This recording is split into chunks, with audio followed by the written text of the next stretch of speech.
শুনুন, মুখটুক ধুয়ে মানুষ হয়ে আসুন। আপনাকে দেখতে বিচ্ছিরি লাগছে। ভদ্রলোক তার সদ্য বিয়ে করা স্ত্রীকে কথাটি বলে মুখটাকে হনুমানের মতো বাঁকিয়ে ফেললেন। মানুষকে হনুমান বলা ঠিক না, কিন্তু লোকটির ব্যবহার এবং মুখভঙ্গি দেখে সিরাতের সেটাই মনে হলো।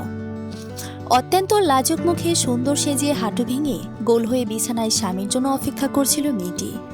মাত্র এক সপ্তাহের নোটিশে বাবা চাচাদের মহা উৎসাহে উত্তেজনায় ধুমধাম করে বিয়েটা হলো। বর্তমানে সে শ্বশুরবাড়ি নামক ভিন গ্রহের বাসর ঘর নামক উপগ্রহে বসে আছে। স্বামী মহাশয়ের মুখ থেকে এহেন তিক্ত কথা শুনে সিরাতের মুখের উজ্জ্বল লাজুক ভাবটা মোমবাতির আলোর ন্যায় দপ করে নিভে গেল। নতুন মানুষটির প্রতি ফুটে উঠল বিরক্তির তিক্ততা। সে নিজেও মুখটাকে বাংলার পাঁচের মতো ঘুচিয়ে রাখল। ভদ্রলোক তার হনুমান মুখ নিয়ে ড্রেসিং টেবিলের আয়নার সামনে দাঁড়িয়ে অত্যন্ত গম্ভীর মুখে হাত ঘড়ি খুলল। এরপর গায়ের শেরওয়ানিটা টান দিয়ে খুলে ফেলল। তারপর ওয়ার্ড্রোব থেকে প্রয়োজনীয় জামাকাপড় নিয়ে ওয়াশরুমে ঢুকে শব্দ করে দরজা বন্ধ করে দিল। সদ্য হওয়া স্বামীর রকেটের গতিতে করা কাজগুলো সিরাত অবাক হয়ে দেখল।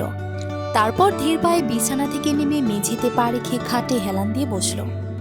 ভদ্রলোককে সিরাতের বিশেষ পছন্দ হয়নি। স্বভাবে গাম্ভীর্য থাকলেও মানুষটা অগোছালো, এলোমেলো। বিয়ের আলাপচারিতার ক্ষেত্রে যে দুই একবার দেখা সাক্ষাৎ হয়েছে, ততবারই লোকটি মুখটাকে বাগিয়ে রেখেছে। রোদে পোড়া তামাটে চেহারার মুখটাকে পাতিলের তলার মতো কালো করে রেখেছে। সিরাতের মানুষটাকে দেখে ভীষণ ভালো লেগেছিল যদিও, কিন্তু লোকটি তার ভালো লাগেকে প্রশ্রয় দিয়ে পছন্দ, ভালোবাসা এ পর্যায়ে নিতে পারেনি।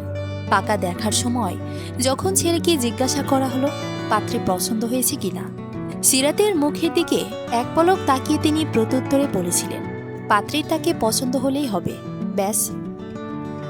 এরপর না হয়েছিল তাদের দেখা, আর না হয়েছে কথা। দম করে বিয়ে করে সোজা বাসর ঘরে দাঁড়া, আর প্রথম দর্শনে এই তার কথা। সিরাতের রাগী দুঃখে চোখে পানি চলে এলো। ভারী সাজ নিয়ে বসে বসে অপেক্ষা করেছে মানুষটির জন্য, অথচ কিভাবে বলে ফেলো তাকে নাকি বিচ্ছিরি লাগছে। বিচ্ছিরি লাগলে আদৌ কি সেটা বলতে হয়? লেফটেন্যান্ট সাহেবের চেহারার মতো ব্যবহারটা মোটেও সুশ্রী নয়। মিনিট পাঁচেক পরে ওয়াশরুমের দরজা খটখলে খোড়ার আওয়াজে সিরাতের কানে এলো। ততক্ষণে মানা নামিয়ে সে নিজেকে গুটিয়ে বসেছে। শ্বাস টাজ উঠাতে আমি সাহায্য করতে পারবো না। এসব মেয়ে মানুষের কাজ আমার দ্বারা হবে না। যান যান, ফ্রেশ হয়ে আসুন। আলমারির ডান দিকের সাইডে আপনার সব কিছু রাখা আছে। লোকটি তাকে প্রথম থেকে আদেশ দিয়ে যাচ্ছে, যেন সে আদেশ মানতে এই বাড়িতে এসেছে।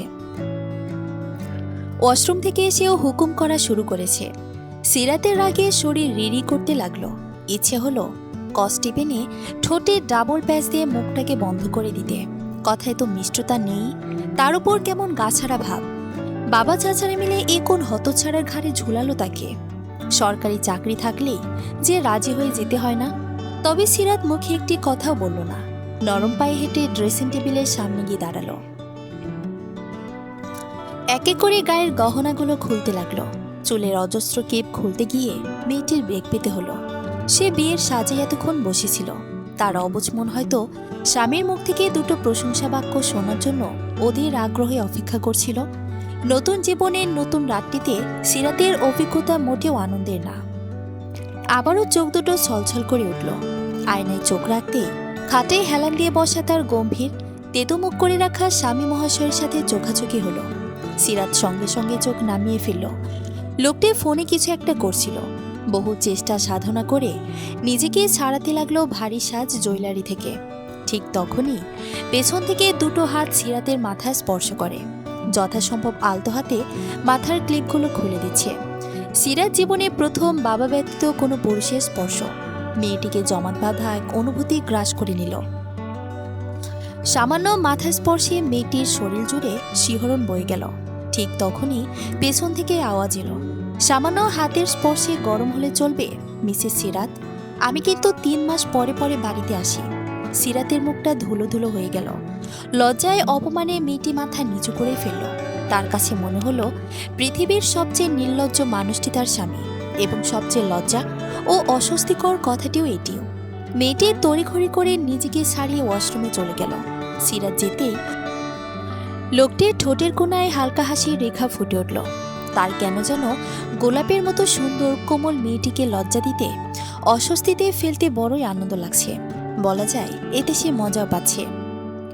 নায়াজ ওয়াসিফ বর্তমানে বিমান বাহিনীতে একজন ফ্লাইট লেফটেন্যান্ট হিসেবে কর্মরত আছেন। গত বছর আকাশে ফাইটার বিমান উড়াতে গিয়ে ফ্লাইট লেফটেন্যান্ট অসীম জাওদের মৃত্যুতে নায়াজের জীবনটা কিছু হলেও থমকে গিয়েছিল। জীবন, বিয়ে, সংসার এসব নিয়ে তার ভাবতে ভয় হতো। অন্যদিকে বিবাহ উপযুক্ত হওয়ায় বাড়ি থেকে বারবার বিয়ের জন্য চাপ দিতে থাকে। বারবার পরিবারকে না বলাও যায় না। তাই ঠিক করে আকাশে প্রথমবারের মতো ফ্লাইটার জেট সফলভাবে উড়াতে পারলে জীবন নিয়ে আরেক ধাপ এগোবার কথা ভাববে। কিন্তু চলতি বছরের লেফটেন্যান্ট সাগর আহমেদ তৌকির এবং মাইলস্টোন ট্র্যাজেডি তাকে আরেকবার থমকে দেয়। যদিও জাতককালে বাংলাদেশে বহু সামরিক, বেসামরিক পাইলট নিহত হয়েছেন। এ নিয়ে সরকারের তেমন কোনো জোরালো পদক্ষেপ দেখা যায়নি। নিজের কাজ, দায়িত্ব এসব নিয়ে ভাবতে গিয়ে নায়াজকে বিয়ে, স্ত্রী, সন্তান নিয়ে ভাবতে বাধা দিত। স্বজন হারানোর নির্মম বেদনাদায়ক মুখগুলো বড়ই দুঃখ দেয় তাকে। তাই জগতের সব সুখ, আনন্দকে পাশ কাটিয়ে আসতে পেরেছি এতদিন। মাসখানেক আগে তার সে যাত্রা সফল হয়। পরিবারের জোড়াজড়িতে তাকে অবশ্য বিয়ের পিঁড়িতে বসতে হয়েছে, কিন্তু তার কর্ম, দায়িত্ব তাকে যেন একটু বেশি কঠিন করে তুলেছে। তাই হয়তো মিষ্টি কথার পরিবর্তে তেতো কথা বেরিয়ে যায় তার এই জটিল কঠিন স্বভাবের জন্য। যদিও সে মোটেও দুঃখিত এবং চিন্তিত কোনোটি নয়, বরং তার ধারণা নেমের মতো তেতো বৃক্ষ যদি মানবদেহের জন্য এতটা উপকারী হয়, সেখানে তার তেতো ব্যবহার কেন খারাপ হবে? এরও কোনো ভালো দিক নিশ্চয়ই আছে। সিরাত নিজেকে সফট কটনের একটি হালকা রঙের সালোয়ার কামিজে মরিয়ে এসেছে। তাকে দেখতে বেশ স্নিগ্ধ লাগছে। নায়াজ চোখ তুলে তাকায় একবার, পরক্ষণে ফিরিয়ে নেয় দৃষ্টি, যেন বিরাট কোনো ভুল করে ফেলেছে সে। দরজায় করাঘাতের শব্দ কানে এলে নায়াজ গিয়ে দরজা খুলে দেয়। ওপাশে তাদের বাড়ির গৃহকর্ত্রী জমেলা বানু খাবারের ট্রে হাতে দাঁড়িয়ে আছেন। নায়াজ হাত বাড়িয়ে খাবারের ট্রেটা হাতে নেয়, তারপর খাবারের ট্রে সোজা টেবিলের উপর রেখে দরজা বন্ধ করে দেয়। সিরাতের নীরব দৃষ্টি নায়াজের কাজকর্ম দেখতে থাকে। এক অদ্ভুত মানুষের সাথে জীবন জুড়েছে তার। নায়াজ দুই হাত ছেড়ে সিরাতের দিকে তাকিয়ে বলল, কেউ না খেয়ে থাকলে বিষয়টা ভালো দেখায় না। তার উপর বিশেষ মেহমান বলে কথা। মেহমান না খেয়ে রাত কাটাবে, এ কথা শুনলে লোকে মন্দ বলবে। সুতরাং খেয়ে নিন। নায়াজের কথা শেষ হলে সে খাবারগুলো টেবিলে সাজিয়ে দেয়। সিরাত কোনো কথা বলে না।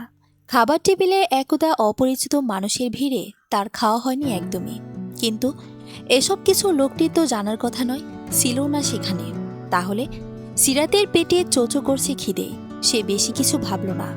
মেহমানের এত কিছু ভাবাটা সমীচীন দেখায় না। সে হাত ধুয়ে খাবার খেতে বসে পড়ে।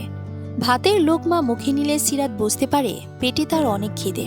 বিয়ের ধকলে খাওয়া দাওয়ার দিকে একদমই খেয়াল করা হয়নি তার। তাছাড়া গলা দিয়ে নামিও নি। কিন্তু নায়াজের সামনে গপাগপ করে খেতে তার অস্বস্তি লাগে। চোখ তুলে তাকাতেই নায়াজ বলে উঠল, গপাগপ করে খেলেও আমি কিছু মনে করব না, বিশ্বাস করতে পারেন। নায়াজ তার কথা শেষ করে মোবাইলে চোখ ডোবায়। সিরাত আপাতত লাজ লজ্জা ভুলে সাদা পোলাইয়ের সাথে রোস্ট খাসির রেজালা আয়েশ করে খেতে শুরু করে। পেট ঠান্ডা তো দুনিয়া ঠান্ডা। সিরাতের খাওয়া প্রায় শেষ।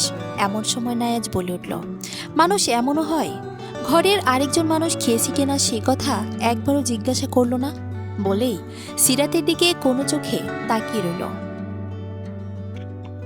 সিরাতের প্লেটে তখন অল্প কিছু ভাত, গোস্ত পড়ে আছে।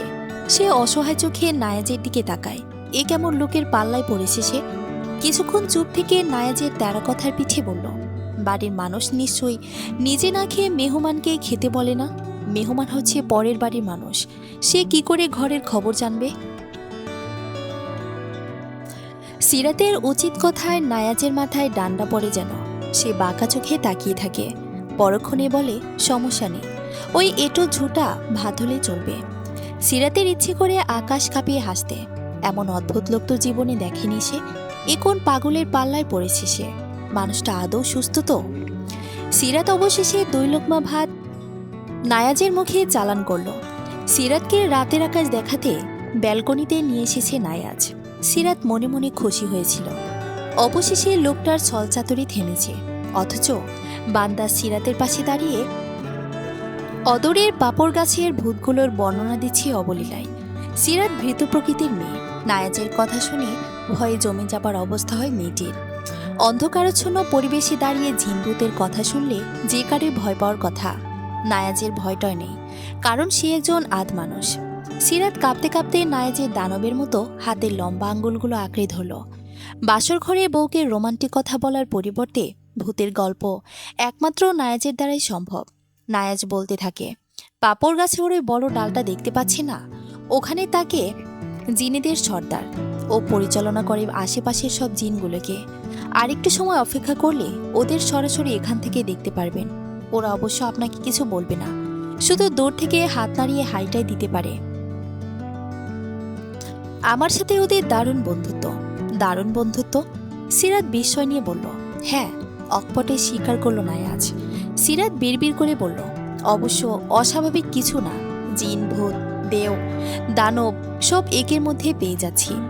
নায়াজ সিরাতের বিড়বিড় করে বলা একটি কথাও শোনেনি। শুনলে হয়তো পাপড় গাছের মগডালে সিরাতকে ভূতের সাথে দোল খেতে বসিয়ে দিয়ে আসত। এ ছেলের কোনো ঠিক নেই। সিরাত মারাত্মক ভয়ে আর একটা কথাও বলল না। উদ্ভ্রান্তের মতো রুমে ফিরে আসে। সঙ্গে সঙ্গে নায়াজও ফিরে আসে। সিরাত ইশারা করে জানায় দরজা আটকে দিতে। সিরাতের ভীত মুখশ্রী দেখে নায়াজের অন্যরকম লাগে। জিভ দিয়ে ঠোঁট ভিজিয়ে বলে, আরে এত ভয় পেলে হবে? সেই তখন থেকে আপনার বাপ চাচারা ফোন দিয়ে দিয়ে আমার ফোন হ্যাং করে ফেলেছে। সিরাত বলল, আব্বুর সাথে কথা বলতে চাই। অবশ্যই বলবেন। সম্পূর্ণ দেনমোহর পরিশোধ করে বিয়ে করে নিয়ে এসেছি আমি। একটু ছুঁয়ে দেখা হলো না আমার। আগে বাসর হোক, আদর সোহাগ হোক, তারপর কাল যত খুশি কথা বলবেন।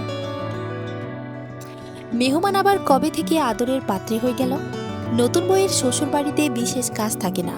বিয়ের প্রথম কয়টা দিন তাকে থাকতে হয় কলের বোতলের মতো এক জায়গায় ঘন্টার পর ঘন্টা বসে নিজেকে মিউজিয়ামের প্রদর্শনী হিসেবে উপস্থাপন করা আমাদের বাঙালি নববধূদের বহুদিনের আচারের মধ্যেই পড়ে।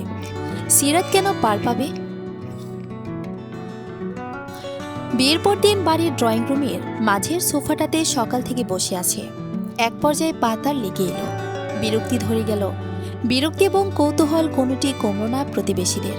হয়তো সরকারি চাকরিজীবী পুত্রের জন্য কেমন বউ ঘরে আনা হয়েছে সেটা দেখার আগ্রহই বেশি। সেই কৌতূহল থেকে পাড়ার মেয়েরা বউরাত বউ দেখে যাচ্ছে। বাদ যাচ্ছে না মধ্যবয়স্ক থেকে বয়স্ক নারীগণ। সিরাতের দুই চাচি শাশুড়ি মুখে হাসি লেপে মিষ্টি বিলি করছেন আগত প্রতিবেশীদের।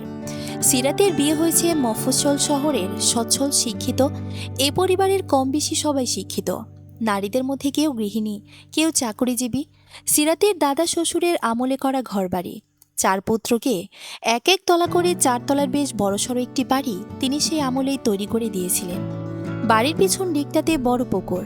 পুকুরের চারপাশে কড়াই, শিশু, রিন্টি গাছ থাকায় এ পুকুরের পানি সবসময় কালো দেখায়। বিশেষ বিকেল অথবা ডুবন্ত বেলায় পুকুরের পানির দিকে তাকালে গা হিম হয়ে যায়, কেমন যেন দেখতে লাগে। বাড়িতে ঢুকতে একটি বড় লোহার গেট, তার পাশে ছোট নাম ফলক, যা কিনা রোদে পড়ে বৃষ্টিতে ভিজে লেখাগুলো বিলুপ্ত হবার জোগাড়। বাড়ির নাম ঐক্য নিবাস। মূলত ছেলেদের আজীবন একসাথে রাখা এবং সবার সামনে নিজেদের একতা প্রকাশেই এই নামকরণ করা হয়েছিল। এই পাড়ার সবচেয়ে বড় বাড়িটায় নায়াজের বাবা চাচাদের। দাদা থাকাকালীন রং করা হয়েছিল। এরপর আর বাইরের দেওয়ালগুলোতে রং করা হয়নি। 4 পুত্র এবং তাদের পরিবার এক বাড়িতে থাকলেও সবাই আলাদা খান। শ্বশুর মারা যাবার 1 সপ্তাহের মধ্যেই বইয়েরা হাড়ি ভাগ করে আলাদা সংসার করে। সেই নিয়মে চলছে দিন। তবে ননদ, ননা ছেলে সবাই ভাগ করে খাওয়ায়। ছেলে মেয়েদের বিয়ে উপলক্ষে সপ্তাহখানেক এক ঘরে বসে সবাই খাওয়া দাওয়া করেন। বিয়ে ঠিক হওয়া থেকে নায়র অব্দি 14 গোষ্ঠী এক হাঁড়িতে খান। অনুষ্ঠান শুরুর দিন থেকে এক হাঁড়িতে খাওয়ার দাওয়াত না করলে এবারের বইরা অনুষ্ঠানের ধারে কাছেও আসে না। আরও নানান কাহিনী হয় এ বাড়িতে। বিচিত্র ধরনের মানুষও বাস করে। ধীরে ধীরে সবার সাথে পরিচিত হওয়া যাবে। সিরাতের ঘুম ভেঙেছে অনেক সকালে। তাদের বাড়ি থেকে আসা ফোন কলের জন্যই সকালে আরামের ঘুম তাকে ত্যাগ করতে হয়েছে। কল এসেছিল নায়াজের মোবাইলে। সে কল রিসিভ করে সোজা সিরাতের হাতে গজে দিয়ে আবার ঘুমিয়ে পড়েছে। মা চাচি সবার সাথে কথা বলা শেষে তারা বারবার করে বলে দিয়েছেন নতুন বউ যেন অনেক বেলা করে না ঘুমায়, সকাল সকাল উঠে শাশুড়ির কাছাকাছি থাকে, না হলে মা চাচিদের বদনাম হবে, বলবে মেয়েকে কিচ্ছু শেখায়নি। সিরাত বাধ্য মেয়ের মতো সাত সকালে উঠে সোজা রান্নাঘরে গিয়ে হাজির হয়েছিল। শাশুড়ি যদিও এক কাপ চা হাতে ধরিয়ে বসার ঘরে বসিয়ে দিয়েছেন। নতুন বইয়ের আবার কিসের কাজ, কদিন আরামে কাটাবে। সিরাতের এই আরাম মোটেও ভালো লাগছে না। শাড়ি গহনা পরে মেয়েটি বিরক্ত হয়ে উঠেছে। বেলা 9টা বাজতে চলল। সিরাত নায়েজের দেখা এখনো পায়নি। এরই মধ্যে বয়স্ক এক মহিলা এসে সিরাতের মাথার আঁচল সরিয়ে চুলে হাত দিয়ে পরীক্ষা করছেন চুল ভেজা না শুকনো। সিরাতের মেজাজ গরম হয়ে গেল। এই কেমন ধরনের অসভ্যতা! এই কাণ্ড দেখে সিরাতের মেজো চাচি শাশুড়ি মুখে আঁচল চেপে হেসে উঠলেন, যেন মজার কিছু ঘটেছে। এর মধ্যে নায়াজকে আসতে দেখা গেল। সিরাত অসহায় চোখে তার দিকে তাকালো। মুরব্বীদের সস্তা রসিকতা তার কান এড়ায়নি। নায়াজ গরম মেজাজে শব্দ করে কিচেনের দিকে এগিয়ে গেল। সেখানে নায়াজের মা নাজমা বেগম ব্যস্ত হাতে রান্না করছেন, বাকি চাচি ফুপুরা হাতে হাতে সাহায্য করছেন। নায়াজ ভনিতা না করে সোজা মায়ের উদ্দেশ্যে বলে উঠল, এসব কি মা? বউ দেখার নামে এসব কি ধরনের রসিকতা চলছে? এসব এক্ষুনি বন্ধ করবে। আমি পছন্দ করছি না। মানুষের প্রাইভেসি দেখবি না? আশ্চর্য! ছেলের কথার প্রত্যুত্তরে কি বলবেন ভদ্রমহিলা বুঝতে পারলেন না। লজ্জাও লাগলো। তাদের সময়ে দাদি শাশুড়িরা কত রকমের রসিকতা করতেন। বাসরাতের কথা সরাসরি জিজ্ঞাসা করতেন, খোলাখুলিভাবে কত উপদেশ দিতেন। সেসব দিন এখন নেই। যুগ পাল্টেছে, মানুষও বদলেছে। এখন সে ধরনের রসিকতা হয় না। তাদের সময়ে স্বামীরা মুখ লুকিয়ে চলতেন, আর এখনকার কি দিন, ছেলে সোজা মাকে এসে জেরা করছে। নায়াজ মায়ের মুখের দিকে তাকিয়ে রইল জবাবের আশায়। নাজমা বেগম যা এবং ননাসের দিকে এক পলক তাকালেন। ওনারাও লজ্জা পেয়েছেন নায়াজের কথাবার্তায়, কিন্তু কিছু বলতে পারছেন না। অবশেষে নাজমা বেগম বললেন, তুমি যাও, আমি দেখছি। নায়াজ কোনো কথা না বলে চলে যেতে নিচ্ছিল। কিছু একটা মনে পড়তেই পিছন ফিরে বলল, ঘরে চা পাঠাও। আচ্ছা। নাজমা বেগম ছোট জায়ের উদ্দেশ্যে বললেন, ছোট বউ, আমার গুণধন পুত্রের জন্য একটু চায়ের পানি বসাও। আপা, 2 কাপের জন্য পানি দেব? 2 কাপ কে খাবে? চায়ের পর্ব তো শেষ, একটু পরে সবাই নাস্তা করবে। তুমি দেখছি ভারী অবুঝ। বৌমাকে ঘরে নিতে এসে চা চেয়েছে, সরাসরি বলতে পারিনি, তাই চায়ের কৌশল করে বলেছে 2 কাপ বানিয়ে দে, জামাই বউ খাবে। ছোট বউ, তুই দেখছি অনেক কিছু জানিস, শিখিয়ে পড়িয়ে দিস। নতুন নতুন শাশুড়ি হয়েছি, অনেক কিছুই বুঝতে পারি না। মাঝখান থেকে নায়াজের বড় ফুপু মিসেস তরুলতা বেগম বলে উঠলেন, আমাদের ছোট বউ দেখে ভালো ছলা কলা জানে। সবার এহেন কথায় ভদ্রমহিলা লজ্জা পেলেন। হেসে দিয়ে বললেন, কি যে বলে, এসব তো সবাই জানে। ছোট চাচি শাশুড়ি ট্রেতে 2 কাপ চা নিয়ে সিরাতের হাতে ধরিয়ে দিলেন, বললেন নায়াজের জন্য। এরপর আর সিরাতকে কিছু বলতে হয়নি। ছোট ছোট পায়ে নায়াজের রুমের দিকে হাঁটা ধরেছে। নায়াজ রুম জুড়ে এ মাথা থেকে ও মাথা পায়চারি করছে। সিরাতকে দেখে থেমে গেল। 1 কাপ চা উঠিয়ে চেয়ারে আয়েশ করে বসল। সিরাত আরেক কাপ সমেত ট্রে হাতে বোকার মতো দাঁড়িয়ে এলো। চা পান করার মতো আর কাউকে সে খুঁজে পাচ্ছে না। পরপর 2 চুমুক দিয়ে নায়াজ সিরাতের দিকে ভ্রুকুচকে তাকালো। মেয়েটির পরনে টকটকে লাল ঢাকাই জামদানি, চুলগুলো হাত খোপা করা, গলায় ছোট হার, কানে ম্যাচিং দোল, হাতে 2টো বালা, চোখে চিকন করে কাজল দেওয়া, মুখে মানানসই মেকআপ। মেয়েটাকে স্ট্রবেরির মতো টুকটুকে লাগছে। নায়াজ তাকিয়ে রইল। মেয়েটির প্রতি হঠাৎ করে তীব্র টান অনুভব করছে সে। এটাকে কি বলে? শরীরের আকর্ষণ, নাকি পবিত্র সম্পর্কের হালাল টান? নায়াজ অত ব্যাখ্যা বিশ্লেষণে গেল না। হঠাৎ করে একটা আবদার করে বসল। ঠোঁটে, চোখে, মুখে যদি টপাটপ কয়েকটা চুমু খায় আপত্তি আছে? সিরাত নায়াজের মুখ থেকে এমন কথা শোনার জন্য মোটেও প্রস্তুত ছিল না। অবাক হওয়ার দরুন চোখ দুটো বড় বড় হয়ে গেল। মেয়েটির লজ্জা পেতেও ভুলে গেল। ড্যাব ড্যাব করে তাকিয়ে রইল স্বামীর দিকে। নায়াজ ধীরে সুস্থে চা খেল। ওয়াশরুম থেকে কুলি করে এলো। এরপর সিরাতকে বসা থেকে উঠিয়ে প্রথমে কপালে, এরপর 2 গালে, তারপর ঠোঁটে গাঢ় চুম্বন করল। সিরাত আবেশে চোখ দুটো বন্ধ করে ফেলল। স্বামী হয় তার, নিষেধ করতে পারে না সে। নতুন ছোঁয়ায় গায়ের লোম দাঁড়িয়ে যায়, আটকানোর সাধ্য হাতের বাইরে। কেবল নায়াজের শার্ট খামচি ধরে। অবশেষে চুমু থামল সিরাতের গলার তিলটাতে। অল্প সময়ে গলার তিলটা নায়াজের দুর্বলতার কারণ হয়ে দাঁড়ালো। যদিও সদ্য বিবাহিত ছেলেদের নতুন বইয়ের পায়ের শব্দেও সিডিউস হয়ে পড়ে। ও জাতের কলকাঠি বড় নাজুক, যখন তখন পেয়ে বসে। টানটান উত্তেজনার মুহূর্তে নায়াজের ফোনে শব্দ করে কল বেজে উঠল। ছেলেটি আকাশ সমান বিরক্তি নিয়ে কল রিসিভ করল। এমন সময় কে কল দেয়? বোঝে না নব দম্পতির সময় অসময় নেই। ভাইয়া, আমাকে চিনতে পারছেন? জি ভাইয়া, আপনি? কিন্তু চিনতে পারছি না। ফোনের ওপাশ থেকে নায়াজকে যেমন কথা বলা হলো, ছেলেটি বিরক্তির সাথে সেটাই ফিরিয়ে দিল। একে তো অসময়ে ফোন করেছে, তারপর কল দিয়ে রসিকতা করছে। থাপড়ের সামনে দুটো দাঁত ফেলে দেওয়া উচিত, যেন পানি না খেতে পারে। ফোনের ওপাশের কণ্ঠস্বর শুনে সিরাতের বুঝতে অসুবিধা হলো না এ তার আত্মার বান্ধবী, সহপাঠী বোন ফোন করেছে। নায়াজকে নম্র স্বরে বলল, ফায়জা কল করেছে, ফোনটা আমাকে দিন। নায়াজ ফোন বাড়িয়ে দিল। সিরাত বেশ আনন্দ নিয়ে কথা বলল বোনের সাথে। অনেকটা সময় তারা দুজন দুজনকে দেখে না। সিরাতের আপন চাচাতো বোন ফায়জা, একেবারে সমবয়সী। ছোট থেকে একসাথে পথ চলা, প্রাণের বান্ধবী তারা। সিরাতের কথা বলাই মনটা ভালো লাগলো। বান্ধবী মানে মনের শান্তির খোরাক। সিরাতকে স্বাভাবিক দেখে নায়াজ দাঁতে দাঁত চেপে বলল, মির্জাফর? আমি? অবশ্যই। কি করেছি? কিছু না। বাড়ি থাকাকালীন সময়ে সোজা ফোন সুইচ অফ করে রাখবো। না বাজবে বাঁশি, আর না বাজবে তাতে সুর। ডিফেন্সের লোক হয়ে এত অধৈর্য হয়ে চলে মিস্টার নায়াজ ওয়াসিফ? ধৈর্য, ত্যাগ, দায়িত্ব আমার ফিল্ডে। এখানে শুধু এবং শুধুই রোমাঞ্চ। সিরাত লজ্জা পেল। এভাবে কেউ বলে? তার বুঝে লজ্জা করে না?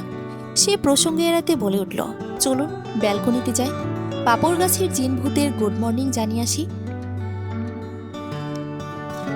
নায়াজ স্পষ্ট খোঁচা বুঝে কোন চোখে তাকিয়ে রইল। মেয়েটি দেখতে সুশ্রী, নরম হলেও খোঁচা দিতে ভালোই পারে। আজ আবার ওয়ালিমা, অনুষ্ঠান শেষে নায়র যেতে হবে। সব মিলিয়ে আজ আর দুটি মন দুটি দেহ এত সহজেই কাছাকাছি হওয়া যাচ্ছে না। ভেবেই ছেলেটির মনে যন্ত্রণা শুরু হলো। এই যন্ত্রণা চুমু ছাড়া যাবে না। খাবার টেবিলে আরেকটি ফর্সা বর্ণের সুঠামদেহী ভদ্রলোক নিজের মা চাচি বাবা চাচাদের বিজ্ঞদের মতো বোঝাতে লাগলো, নায়াজ মাত্র 1 মাসের বড়। তাদের পড়াশোনা, স্কুল, কলেজে সব একসাথে। তার বিয়ে হয়েছে মানে আরেকজন কেন বাকি থাকবে? এ অন্যায় কখনো মেনে নেওয়া যায় না। সে বহুত খুঁজে মনের মতো একজনকে পেয়েছে। এখন সবার উচিত তার দিকটা দেখা। নায়াজ যতটা অন্তর্মুখী, সে ততটা বহির্মুখী। নাওয়া চাপা, নিজের মনের কথা সবার সামনে ভুলেও বলে না ছেলে। অন্যদিকে সে ঢাকঢোল পিটিয়ে বলতে স্বাচ্ছন্দ্য বোধ করে। সে মুখে পরোটার টুকরো চালান করে আবার বলে উঠল, গোনাহের ভাগিদার কিন্তু সবাই হবে। ফায়াজের মা, তোমার বুড়া পাগলকে থামাবে নাকি সাইজ করা লাঠিটা বের করতে হবে? একটি কণ্ঠস্বরে তার সব হম্বিতম্বি থেমে গেল। কেন যেন বাবার কাছে ছেলেপেরা চিরকালই বিড়াল হয়ে থাকে। ফায়াজকে তাই হতে হলো। সে ছোট করে বলল, বাড়ি চলে শীঘ্র নির্বাসনে যাব। আপাতত আমার শ্বশুরবাড়ির মেহমানদের এগিয়ে নিয়ে এলেই হবে। বিয়ে নিয়ে আলাপ হবে। আমি কি মরে গেছি? নায়াজের কথার পরিপ্রেক্ষিতে ফায়াজ ছিটকে বলল, দূরে যা। আমার কষ্ট বুঝতে আমাকে সঙ্গে নিয়ে বিয়েতে বসবি। পথ চলা যখন একসাথে, তখন বিয়েটাও একসাথে হওয়া উচিত ছিল। তোরা সবাই স্বার্থপর। পৃথিবীতে মানুষ বাঁচে বা কদিন? 3 দিনের দুনিয়ায় আমি কি 2.5 দিনের সিঙ্গেল? সিরাতের বাড়ি থেকে মা বাবা, চাচা চাচি, ফুপু খালা, মামা, ভাই বোনেরা সবাই এসেছে। সবাইকে দেখে সিরাতের খুশি যেন ধরে না। মা বাবাকে কাছে পেয়ে আত্মপ হয়ে পড়ে মেয়েটি। নায়াজ সিরাতের কাণ্ড দেখে ভ্রুকুচকে তাকিয়ে থেকেছে। সে কি অযত্নে রেখেছিল? মা বাবা আশায় এত খুশি হওয়ার কি আছে? মাত্র 2 দিন এ বাড়িতে এসেছে, অথচ বইয়ের এমন ভাব যেন বহুদিন তাকে মা বাবার থেকে দূরে রাখা হয়েছিল। যেন সিরাতের ফুটফুটে জীবনে নায়াজই একমাত্র ভিলেন। নায়াজের এ খুশি বোঝার কথা নয়। তাকে নিজের বাড়িঘর ছেড়ে পরের বাড়িতে থাকতে হয় না। কর্মসূত্রে যেখানেই থাকুক, সবশেষে নিজের বাড়ি ফিরতে পারে অনায়াসেই। কিন্তু মেয়েরা একবার বিয়ে করে বাড়ি ছাড়লে এ জীবনে সেটাকে আর নিজের বলে দাবি করতে পারে না। অত্যন্ত কৌশলে পর করে দেওয়া হয়। সিরাতের ছোট চাচার মেয়ে ফায়জা স্বভাবে দুরন্ত ছটফটে। বোনের শ্বশুর বাড়িতে প্রথমবার এসেছে সে। বাড়ির ঘড়ি দেখানো, অনুষ্ঠান বাড়ির মহা ব্যস্ততার মাঝেও স্পেশাল ফিল করাতে একজন মানুষ তার আশেপাশেই থাকছে। কখন কি লাগবে বারবার জিজ্ঞাসা করছে। যেন ফাইজাকে দেখভাল করাটাই তার জীবনের লক্ষ্য। অবিবাহিত একটি প্রাপ্তবয়স্ক যুবক ছেলে আরেকটি উঠতি বয়সী যুবতী মেয়ের আশেপাশে ঘুরঘুর করলে সেটি সহজেই চোখে পড়ে। এই দৃশ্য বারবার চোখে পড়েছে দুই ফ্যামিলির। ফায়াজ নিজে যেমন চঞ্চল বহির্মুখী, সঙ্গী জুটেছে তেমন একজন। ফায়াজ কথা বলছে আর মুগ্ধ হচ্ছে, চারপাশের বাঁকা নজর সে দেখতে পারছে না। তেমনি ফাইজা এই ঘটনাকে নিছকই সাধারণভাবে নিয়েছে, দৃষ্টিকটুর কিছু নেই। বোনের বাড়িতে প্রেশার টিট সে পেতেই পারে, শত হোক সিরাতের সবচেয়ে কাছের মানুষে। নায়াজ অবিবাহিত ছেলে মেয়েদের ঘোরাঘুরি তেমন পছন্দ করে না, ওতে প্রয়োজন ছাড়া কথা বলাটাও তার কাছে অস্বস্তির। যেখানে ফায়াজ আর ফাইজা নিজেরা স্বাভাবিকভাবে মিশছে, তাদের কোনো সমস্যা হচ্ছে না, অথচ অস্বস্তিতে মরে যাচ্ছে সে। পাশে তার পরিবারের কারো দৃষ্টিগত ব্যবহারে নতুন আত্মীয়র সামনে সম্মানহানি হয়। তাছাড়া সিরাত এবারের নতুন সদস্য, মেয়েটির মনে কিরূপ প্রভাব ফেলবে নায়াজ আর ভাবতে পারল না। তার দিকের সহকর্মী, সিনিয়র অফিসার, জুনিয়র স্টাফ এদের আপ্যায়নের ভার সে নিজের কাঁধে তুলে নিয়েছে। তারা নিমন্ত্রিত অতিথি, একান্ত তার পরিচিত, তাই তাদের ভালো মন্দ দেখাটা নায়াজের জন্য সহজ এবং সেই সঙ্গে দায়িত্ব। সিরাতের বাড়ির সবার সাথে তার খানদানের সবার ভালো বন্ডিং তৈরি হয়েছে। এখানে তাকে না হলেও চলে। শত শত মানুষের আয়োজন করা হয়েছে। বাড়ির সামনে খোলা মাঠে ওয়ালিমার অনুষ্ঠানের সুন্দর জাঁকজমক আয়োজন করা হয়েছে। নায়াজ নিজে ব্যস্ত, এর মধ্যেও সময় করে ফায়াজকে জরুরি ডাকল। ফায়াজ এলে তাকে একটু দূরে নিয়ে গেল। নায়াজ ফায়াজের হাত ধরে বলল, সিরাতের বোনের সাথে তোর এভাবে ঘোরাঘুরিটা চোখে লাগছে। ফায়াজ, আমি চাই না আমার ভাইকে কেউ লাফাঙ্গা ভাবো। তোর পছন্দ হলে ওয়ালিমার ঝামেলা মিটলে আমরা কথা বলতে পারি, কিন্তু লোকের প্রশ্নের সম্মুখীন করিস না ফায়াজ। তাছাড়া তুই যদি আমার ওয়ালিমাতে গায়ে হাওয়া লাগিয়ে ঘুরে বেড়াস, তাহলে কিন্তু আমি তোর বিয়েতে কম্বল মুড়িয়ে দিয়ে ঘুমিয়ে থাকব। ফায়াজ নায়াজের বলা প্রথম কথাগুলো খুব একটা আমলে না নিলেও শেষের কথা শুনে তাকে সিরিয়াস হতে দেখা গেল। নায়াজের সাথে সেও মিল রেখে স্যুটকোট পরেছে। ফর্সা সুন্দর চেহারায় কফি কালারের কোট প্যান্টে দারুণ মানিয়েছে। ব্লেজারের ভেতরে উকি দেওয়া সাদা শার্টে আরেকটু সৌন্দর্য বাড়িয়েছে। নায়াজকে তার তামাটে বর্ণে ভালো লাগলেও ফায়াজকে আকর্ষণীয় লাগছে বেশি। সে ব্লেজারের হাত একটু ওপরের দিকে ঠেলে দিল, জিভ দিয়ে ঠোঁট ভিজিয়ে বলল, শব্দ বুঝলাম। এই সিঙ্গেল জীবনে কখনো প্রেম টেম করা হয়নি। যাকে পছন্দ হয়েছে তার পিছু একটু ঘুরবো না? তার মনের দিকটাও তো আমার জানা প্রয়োজন। বিয়ের কথা উঠলে পরে দেখা গেল আমার ভালো লাগা, পছন্দ সবই এক পাখি। এমন আমি বেসরকারি চাকরি করি, বিয়েটে হবে কিনা তার ঠিক নেই। এতদিন পিওর সিঙ্গেল থেকে পরে ছ্যাঁকা খাওয়ার দুঃখ নিতে পারবো না। নায়াজ, আবেগ বিবেকের ব্যাপার, তুই বুঝবি না। তোর তো মন টন নেই, ওটা মেঘের মধ্যে ছেড়ে এসেছিস। আমি ভাই নরম দরম মানুষ, বিচ্ছেদ আমার জন্য না। নায়াজ কপাল চাপড়ালো। ভুল মানুষকে ছেয়ে বোঝাতে এসেছে। কে বলবে এই ছেলে কুয়েত থেকে কম্পিউটার সায়েন্স নিয়ে ব্রাইট রেজাল্ট করে ইঞ্জিনিয়ারিং কমপ্লিট করেছে। নায়াজ হতাশ কণ্ঠে বলল, আমার আগেই বোঝা উচিত ছিল। তোকে বোঝানো আর কলা গাছে কাঠ খোঁজা একই কথা। আমার সামনে থেকে সর, দামড়া ছেলে। অথচ বোধ বুদ্ধি এখনও টিনেজে পড়ে আছে। ফায়াজ দাঁত বের করে হেসে বলল, নায়াজ, আমি যাচ্ছি তোর শ্বশুর বাড়ি, ভাবির সাথে আমিও যাব নাওরে।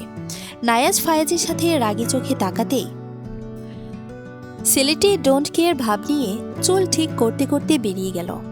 এসব জ্ঞান শোনার সময় আছে নাকি তার? তাছাড়া প্রেম ভালোবাসার সময় অসময় মানে না।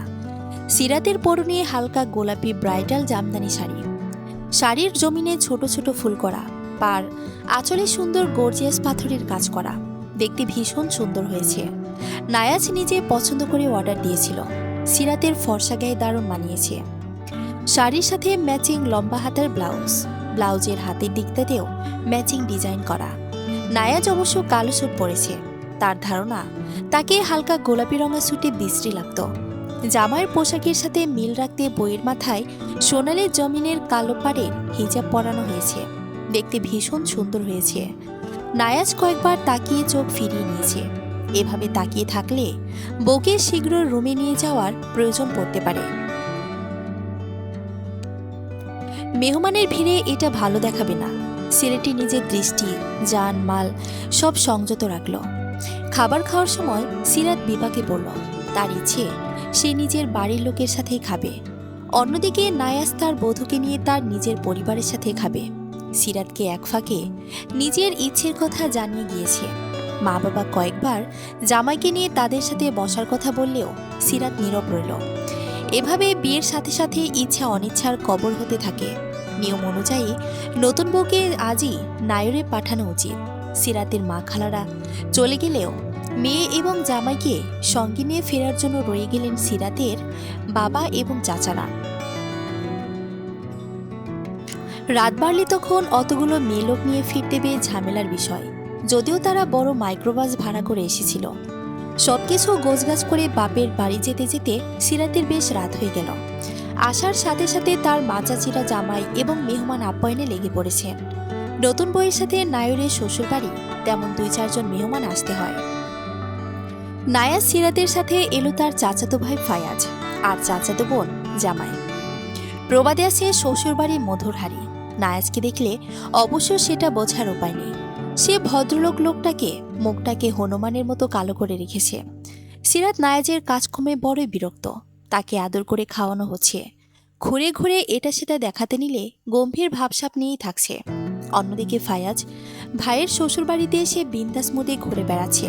কখনো নারিকেল গাছে উঠে ডাব পারছে, কখনো পুকুরে বাচ্চাদের সাথে ছোটাছুটি করে গোসল করছে। তার পাতে মাছের মাথাটা দিলে নায়াজ মুখ কালো করে বলে, না, আমি মাথাটা খাই না। দিব্যি সময় নিয়ে চিবিয়ে চিবিয়ে খাওয়া শেষ করে ওঠে। সিরাতের মা চাচিরা জামাইয়ের ভাইটার ওপর দারুণ সন্তুষ্ট। এমন ছেলে আজকাল পাওয়া যায় না। নায়াজ সিরাতকে কাছে পায় একেবারে রাতে। সবাই ঘুমিয়ে গেলে, রাতের পরিবেশ নিস্তব্ধ হয়ে গেলে সিরাত টুকটুক পায়ে নায়াজের কাছে আসে। তবে আজ সে মনে মনে ভেবে রেখেছে নায়াজকে কিছু প্রশ্ন করবে। নতুন জামাইকে নিয়ে কানা ঘোষা তার ভালো লাগে না। কোনো বইয়েরই ভালো লাগার মতো বিষয় না। প্রতিবেশিনী চাচিরা আড়ালে মুখে আঁচল চেপে বলা বলি করে, ছেলের বোধহয় মেয়ে পছন্দ হয়নি, অথবা সরকারি চাকরির গৌরবে মাটিতে পা পড়ে না। আসলে কি তাই? খাটের উপর আচ্ছা হয়ে নায়াজ ল্যাপটপে কিছু একটা দেখছিল। বেশ মনোযোগ সেদিকে। সিরাজ শব্দ করে বেড সাইডের টেবিলে দুধের গ্লাসটি রাখে। মা দুধ গরম করে পাঠিয়েছেন। দৃষ্টি ভেবে পায় না পরের বাড়ির ছেলেকে এত তুলো তুলো করতে হবে কেন। দুধটা খেয়ে নিন। সিরাত নায়াজের মনোযোগ আকর্ষণে কথাটি বলে হাতের আঙ্গুলে শাড়ির আঁচল মোড়াতে লাগলো। নায়াজ ল্যাপটপ থেকে নজর উঠিয়ে এক পলক দেখল সিরাতকে।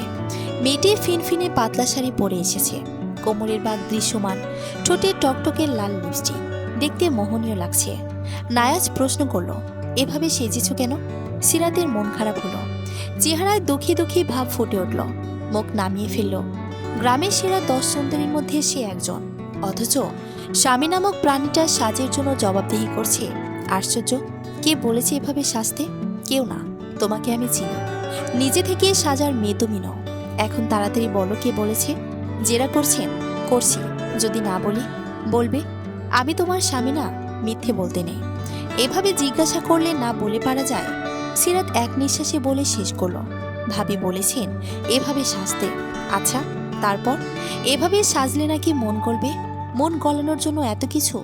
আপনি তো আমাকে পছন্দ করেন না। কে বলেছে? কখনো বাড়ির কারো সাথে হেসে কথা বলেছেন? পাতে যে খাবারটা উঠিয়ে দেয় না, নানা করেন, মুখ গম্ভীর করে রাখেন, সহজ হওয়ার চেষ্টা করেন না। অথচ ফায়াজ ভাইয়া কত প্রাণবন্ত। আমার এত দোষ? সিরাত মাথা নিচু করে রাখল। কি বলবে সে? নায়াজ ভেজানো দরজা লাগিয়ে দিয়ে সে সিরাতের বাহু ধরে মুখোমুখি দাঁড় করালো। নামিয়ে রাখা মুখটা উঁচিয়ে চোখে চোখ রাখল। শীতল কণ্ঠে বলতে শুরু করল, সিরাত, এই জীবনে আমার প্রাণের বন্ধু তেমন কেউ হতে পারেনি। একই বাড়িতে জন্ম, বেড়ে ওঠা সূত্রে ফায়াজ আমার বন্ধু ও ভাই, কাছের মানুষ বলা যায়। কিন্তু স্বভাবে একদম বিপরীত আমরা। ও এক্সট্রোভার্ট আর আমি ইন্ট্রোভার্ট। আমি চাইলেও সব পরিবেশে মানিয়ে নিতে পারি না, খুব সহজেই হাসতে পারি না। আর বেছেও নিয়েছি তেমন প্রফেশন। অনেক রুলস রেগুলেশন থাকে আমার জীবনে। এখন যতটাই খেয়ে ওজন বাড়াবো, চাকরিতে জয়েন করলে সব আবার আমাকে কষ্ট করে ঝরাতে হবে। তাই নিয়মতান্ত্রিক জীবন যাপনের চেষ্টা করি। যদিও বিয়ে উপলক্ষে অনেক খাওয়া দাওয়া হচ্ছে, চাইলেও এড়িয়ে যেতে পারছি না। আমি ফাইজের মতো যেখানে সেখানে হেসে খেলে বেড়াতে পারি না। আমি চেয়েছি এমন একজন জীবনসঙ্গী আসবে যে আমাকে ভেতর থেকে বুঝবে, অন্তত চেষ্টা করবে। আমি মানুষটা অন্যরকম। তোমার জন্য আমার মনে এতটুকু টান আছে, সেটা চাইলেও আমি বলে দিতে পারি না।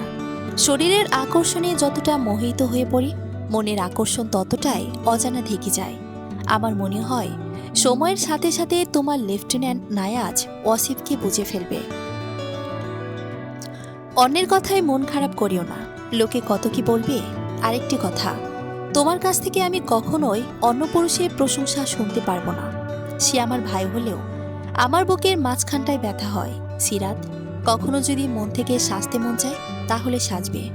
আমি চুমুতে চুমুতে ভরিয়ে দেব, কিন্তু অন্যের কথায় না। তুমি আমার একান্তই আমার, যার আকৃষ্ট করার প্রয়োজন নেই। আমি সবসময় সিরিয়াস হই, বুঝলে মেয়ে? সিরাত ওপর নিচ মাথা দোলায়। আর কিছু বোঝার নেই, অনেক বুঝে ফেলেছে। এখন একটু বুকে মাথা রাখা দরকার। দেখা যাক তার লেফটেন্যান্ট সাহেবের বুকে কি চলছে।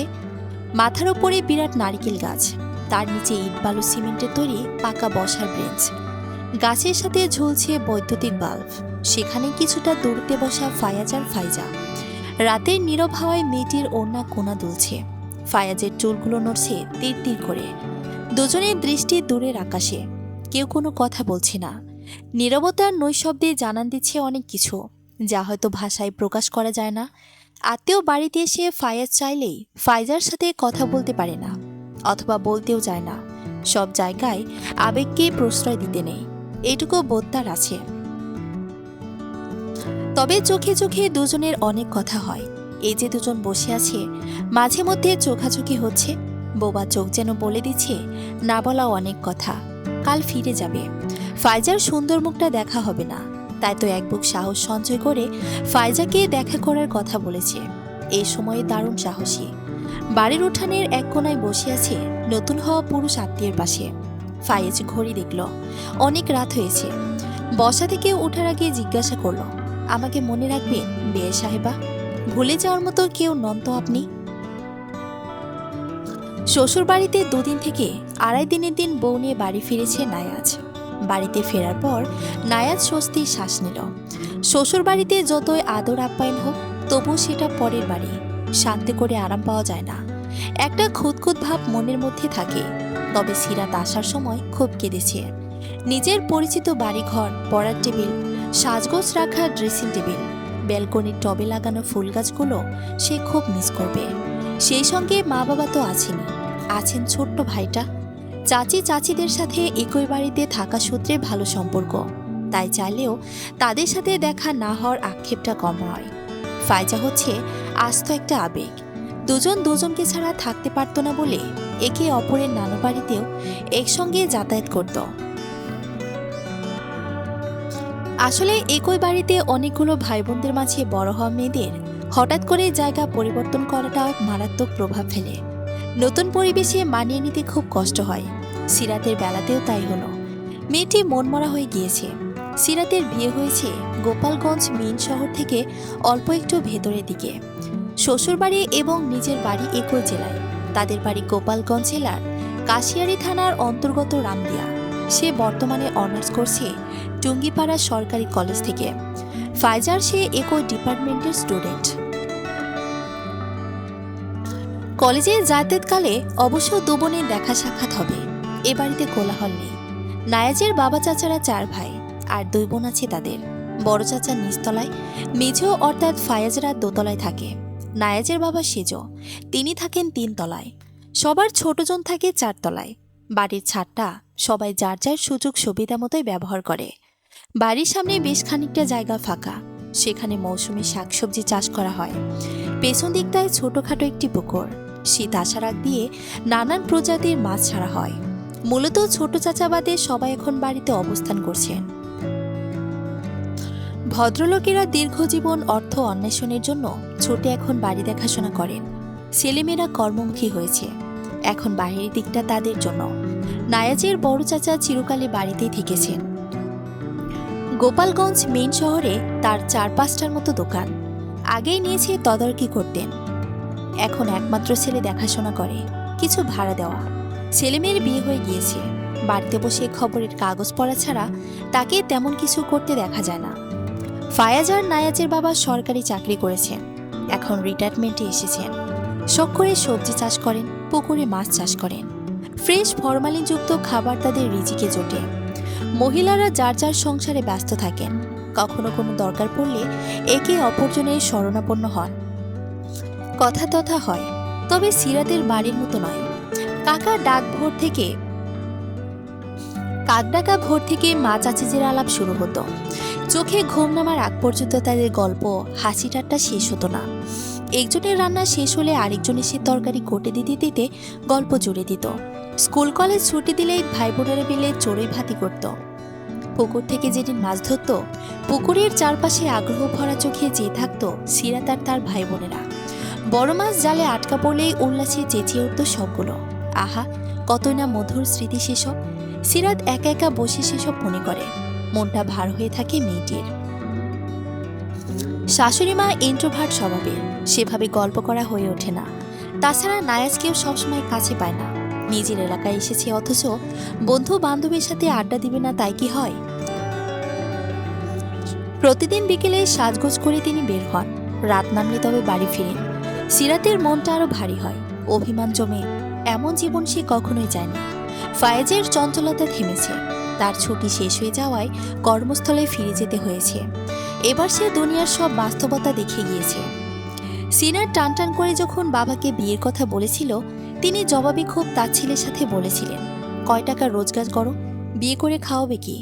ফায়েজের মাথা নিচু হয়ে গিয়েছিল সেদিন। বেসরকারি চাকরি করলেও বেতন সে খারাপ পায় না, ভালো একটি প্রতিষ্ঠানে সফটওয়্যার ডেভেলপার হিসেবে আছে। বাবা মানুষটা বরাবরই কৃপণ প্রকৃতির। সে লাখ টাকা স্যালারি পেলেও তিনি তুচ্ছ তাচ্ছিল্য করবেনই, ওনার স্বভাবই এমন। ফায়াজ সেদিন জবাবে বলেছিল, যা ইনকাম করি আপনাদের সাথে তারটাও হয়ে যাবে বাবা। তোমার বিয়ের বয়স হয়েছে, দুদিনের ছেলে নাক টিপলে দুধ পড়ে, সে বিয়ের জন্য লাফাচ্ছে। অথচ আমাদের সময় 30 না হলে বিয়ে হতো না। সেদিন বদলেছে বাবা। নায়াজ বিয়ে করতে পারলে আমি কেন পারবো না? নায়াজ বিয়ের খরচ নিজেই বহন করেছে। তুমি পারবে সব ম্যানেজ করতে? আমার যতটুকু সামর্থ্য ততটুকুই করব। সবাইকে এক হতে হবে এমন কোনো কথা আছে? না, নেই। তোমাকে পড়াতে বড় করতে আমার নায়াজের বাবার থেকে কম খরচ হয়নি। সমাজে আমার একটা মান সম্মান আছে। এতটুকুই ছিল বাবার সাথে তার সেদিনের কথোপকথন। সে মনে মনে প্রতিজ্ঞা করেছে 6 মাসের নিচে বাড়ি ফিরবে না। বাড়ি ফিরবে, বাবার হাতে টাকা তুলে দিবে, আর হলুদ পরিটাকে বউ করে ঘরে তুলবে। ছেলেটির দিবা স্বপ্নে বিভোর হয়ে থাকে। দুহাতে খরচ করা ফায়াজ হঠাৎ করে ভীষণ হিসেবি হয়ে গেল। প্রয়োজন ছাড়া 1 টাকাও খরচ করে না। কোম্পানি বদলে আগের থেকে বেটার পজিশনে গিয়েছে। আগের থেকে 25% বেশি স্যালারি অ্যাকাউন্টে ঢুকছে। বাবা সেটি জানতেই পারলেন না। একটা সময় পরে জীবন সবকিছু মা বাবাকে বলতে হয় না। কথা শোনানোর সুযোগ পেলে কেউ ছেড়ে কথা বলে না। সম্পর্ক সে যেই হোক, ফায়জাকে দেখেছিল সে নায়াজের গায়ে হলুদের দিন। বিকালের দিকে সে সহ আরও কয়েকজন আত্মীয় স্বজন মিলে গিয়েছিল বিয়ের এবং গায়ে হলুদের উপহার সামগ্রী দিতে। সেখানে হলুদ শাড়ি আর ফুলের গহনা পরা হলুদ পরি ফায়জাকে সে দেখেছিল। এরপর আর নজর সরেনি। কিভাবে যেন ভালো লাগার রং ছড়াতে লাগলো, দেহ মন রঙে রঙিন হতে লাগলো। অন্যদিকে ফায়জা তার আবেগী মনে একজোড়া মুগ্ধ হওয়া চোখ দোলা দিতে লাগলো। নারী মন বুঝতে অসুবিধে হয়নি ওই চোখ দুটো চোখ কি বলছে। ফায়াজ যেহেতু খোলাখুলি তাকে কিছু জানায়নি, তাই ফায়জাও কিছু বলার সুযোগ পায়নি। খুব অল্প সময়ে তৈরি হয়েছিল একটি ধোঁয়াশায় ঘেরা সম্পর্ক। শীতের সকালে কুয়াচ্ছাচ্ছন্ন পৃথিবী যেমন অস্পষ্ট দেখা, জনপদের মানুষ অপেক্ষা করে বেলা গড়িয়ে রোদ ওঠার, তেমনি তাদের এই ধোঁয়াশায় ঘেরা কুয়াচ্ছন্ন সম্পর্কটি একদিন হয়তো রোদের ঝিলিকে স্পষ্ট হয়ে উঠবে। সে আশায় দিন গুনছে দুটি মন, দুটি প্রাণ। এর মধ্যে মাস পেরিয়ে গিয়েছে। ফায়াজ তার কর্মস্থলে কর্মজীব জীবন পার করছে। ফায়জার কন্ট্যাক্ট নাম্বার তার জানা, তবু আজও সে ফোন করে উঠতে পারেনি। দুজন অবশ্য ফেসবুকে বন্ধু তালিকায় জায়গা করে নিয়েছে অনেক আগে। ক্রমাগত কাজের প্রেসারে ছেলেটির ফেসবুকে ঢোকা হয়ে ওঠে না। মায়ের সাথে কথা হয় কালে ভদ্রে, মা খুব বুঝতে পারেন ছেলে ভেতরে ভেতরে ভীষণ বদলেছে। আপনজনে থাকে অপ্রত্যাশিত ব্যবহার মেনে নিতে বড্ড কষ্ট হয়। সেদিনের বাবার করা তুচ্ছ তাচ্ছিল ফায়াজের মনে মোটা দাগ কেটে গিয়েছিল। এর মধ্যে ফায়াজ শুক্রবার দিনটি এলো। কর্মব্যস্ত মানুষের একটুখানি বিশ্রামের ফুরসত মিলে ফায়াজ আজ বাসায়। ব্যাচেলর ছেলেদের অবশ্য ছুটির দিনটিও কম ব্যস্ততার নয়। কাপড় ধোয়া অগোছালো বাসাটাকে মানুষের বসবাস যোগ্য করে তোলার দিনটি হয় সেদিন। ফায়াজ সপ্তাহের সব ময়লা কাপড় ধুতে ধুতে আবিষ্কার করল তার ব্যাচেলর জীবনের এবার সত্যি সত্যি ইতি টানা উচিত। একজন সার্বক্ষণিক যত্নের মানুষ ভীষণ প্রয়োজনীয় হয়ে উঠেছে। পরক্ষণে আবার ভাবল, তার হলুদ পরিয়ে আদৌ কাপড় ধোয়া, রান্না করা এসব জানে তো? নিঝুম রাতে একাকী ছাদে বসে আছে ফায়াজ। প্রবল এক শূন্যতা ছেলেটিকে গ্রাস করে নিচ্ছে।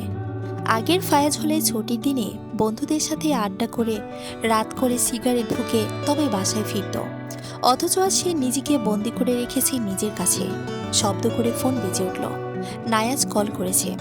ফায়াজ দেরি না করে কলটা রিসিভ করলো। ওপাশ থেকে নায়াজ জিজ্ঞাসা করলো, কেমন আছিস? ফায়াজ প্রত্যুত্তরে বলল, আছি। তুই? আলহামদুলিল্লাহ ভালো। জানি জানি, ভালোই তো থাকবা। বউ আছে, আদর সোহাগের মানুষ আছে। তোমাদেরই তো জীবন। তোরা শালা বউ নিয়ে ঘুমাবি, আর আমার তো কোলবালিশ আছে। ওপাশ থেকে নায়াজ বলল, বাজে কথা ছাড়। দেবদাস হয়েছি শুনলাম। আমরা আর পারো কই? তুই তো এত চুপচাপ না রে, এভাবে গুটিয়ে নিচ্ছিস কেন? না, ঠিক আছে। জীবন যখন যেটা শিক্ষা দেয় সেটাকে মান্য করে চলতে হয়। নিজেকে বদলাতে গিয়ে মনকে মেরে ফেলিস না যেন। যাকে এত পছন্দ করিস মনের কথাটা জানিয়ে দে। মনের উপর প্রেশার বাড়াস না। বাড়িতে সবাই চিন্তা করছে। আমার ছুটি থাকতে ঘুরে যা। চুপ থাক শালা, তুই বউ নিয়ে ঘুরবি। তার মাঝে আমাকে কাবাবের হাড্ডি না বানাতে পেরে হচ্ছে না। তুই বেশি বুঝিস। তুইলে আমরা একটা ট্যুর দিতাম। ভাবিকে নিয়ে কোথাও গিয়েছিস? না। তুই তো দেখছি ভারী আনরোমান্টিক। এখনই ঘোরার সময়। এই, তোর মেশিনপত্র সব ঠিক আছে তো? নতুন বিয়ে করেছিস, বউ নিয়ে নিত্য নতুন হানিমুন ট্যুর দিবি তা না, বন্ধু বান্ধব নিয়ে সে ট্যুর দিবে। দড়ি গিয়ে মর শালা। ফায়াজ ফোন রেখে দিল। মানুষ এমন আনরোমান্টিক হয়? তার বউ থাকলে সে প্রতিদিনই বাসর করত, হানিমুনে যেত প্রতি সপ্তাহে। না, নায়া ছেলেটা বংশের নাম ডোবাবে। পরবর্তী জেনারেশন আনতে তাকে কিছু একটা করতে হবে। সে বিয়ে টিয়ে করলে করবে, সমস্যা কি? বাপকে সে ডরায়? ফায়াজের হঠাৎ করে ফায়জাকে ভীষণ মনে পড়ছে। বিলম্ব না করে মেসেজ দিল। কৌশল বিনিময় শেষে সরাসরি জিজ্ঞাসা করল, কোনো একজনের পুতুল বউ হবেন? ভীষণ আদরে মরিয়ে রাখবে। সে চাইলে ফিরিয়ে দিবেন কি? প্রত্যুত্তরে ফায়জা লিখে পাঠালো, চাওয়ার মতো চাইলে ফিরে দেওয়ার সাধ্যকার। অনেকগুলো দিন পরে ফায়াজের কথায় নায়াজের টনক নড়ে। সে উপলব্ধি করে আসলে সিরাতকে ওই একটুখানি রাত ছাড়া তেমন করে সময় দেওয়া হয়ে উঠছে না। সামান্য অনুশোচনা হলো তার। কিন্তু ততক্ষণে সিরাত গভীর ঘুমে বিভোর হয়ে আছে। নায়াজ দীর্ঘশ্বাস ছেড়ে নিজেও ঘুমাতে চলে গেল। পরদিন দুপুরের কিছু পরে নায়াজ সিরাতকে রেডি থাকতে বলে গেল। সে গেল গাড়ির খোঁজে। তাদের বাড়ির সামনে গাড়ি ঘোড়া বিশেষ পাওয়া যায় না। সিরাত সালোয়ার কামিজ সাথে ম্যাচিং হিজাব বাঁধা শেষ করে রুম থেকে বের হওয়ার সময় শুনতে পেল তার মেজ চাচি শাশুড়ি তার শাশুড়িকে বলছেন, বুঝলি, এই হলো কাহিনী। বাপ ছিলেন নীরব যুদ্ধের মাঝে আমি পড়ছি বহুত জ্বালায়। কেউ কারো সাথে কথা কয় না। ফায়াজ, আমার হাসি খুশি আব্বাটা ঝিমায় গেছে। ওই আমার একমাত্র ছেলে। এসব আমি মানতে পারি? তাকে বুঝাইয়া কইলাম, মেয়ে খারাপ না। নায়াজের মা বেছে তো একজনেরটা আনছে, আমরা না হয় আরেকটা আনলাম। ক্ষতি কি? মেয়ে দেখতে সুন্দর, পড়াশোনা করছে। ছেলে তখন পছন্দ হয়েছে, তখন ঝামেলা বাক বিতনটা করে লাভ নাই। এখন তুই ক, আমার কথায় কি ভুল আছে? জায়ের কথায় তিনি প্রত্যুত্তরে বললেন, কি আর বলবো, আজকালকার ছেলেপেলেদের মন বোঝা যায় না। তোমাদের যা ভালো মনে হয় করো। তোর ঘরেরটা ভালো তো? কথাটা কিছুটা নিচু স্বরে জিজ্ঞাসা করলেন। কেমন যেন ঝিম মেরে থাকে। কাজকর্ম করে রুমে বসে থাকে, এই আর কি। ও মনে হয় মিশতে জানে না, কে জানি। 12টার গোসল 3টায় করে।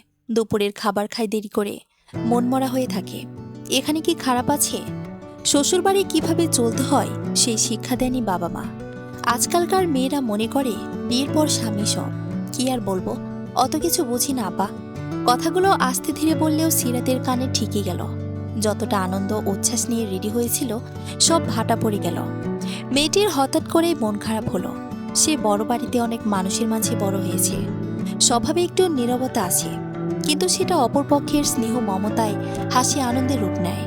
শাশুড়ি মা সবসময় মুখটা গম্ভীর করে রেখে চলেন। এমন মানুষের সাথে একবারই কিছু বলা বা করা সিরাতের মন সায় দেয়নি। তবে তিনি বয়োজ্যেষ্ঠ হিসেবে স্নেহের হাত বাড়ালে সিরাত সবটুকু দিয়ে এড়িয়ে যেত, এটা নিশ্চিত। নায়াজ বারবার কল করছে। সিরাত তাড়াতাড়ি করে বেরিয়ে গেল। শাশুড়ি মাকে যাওয়ার সময় বলে যাওয়ার ইচ্ছে থাকলেও কেন যেন বলল না। মায়ের মতো আগলে নিলে সেও অবশ্যই মেয়ের ব্যবহারটাই দিত ফিডব্যাক হিসেবে।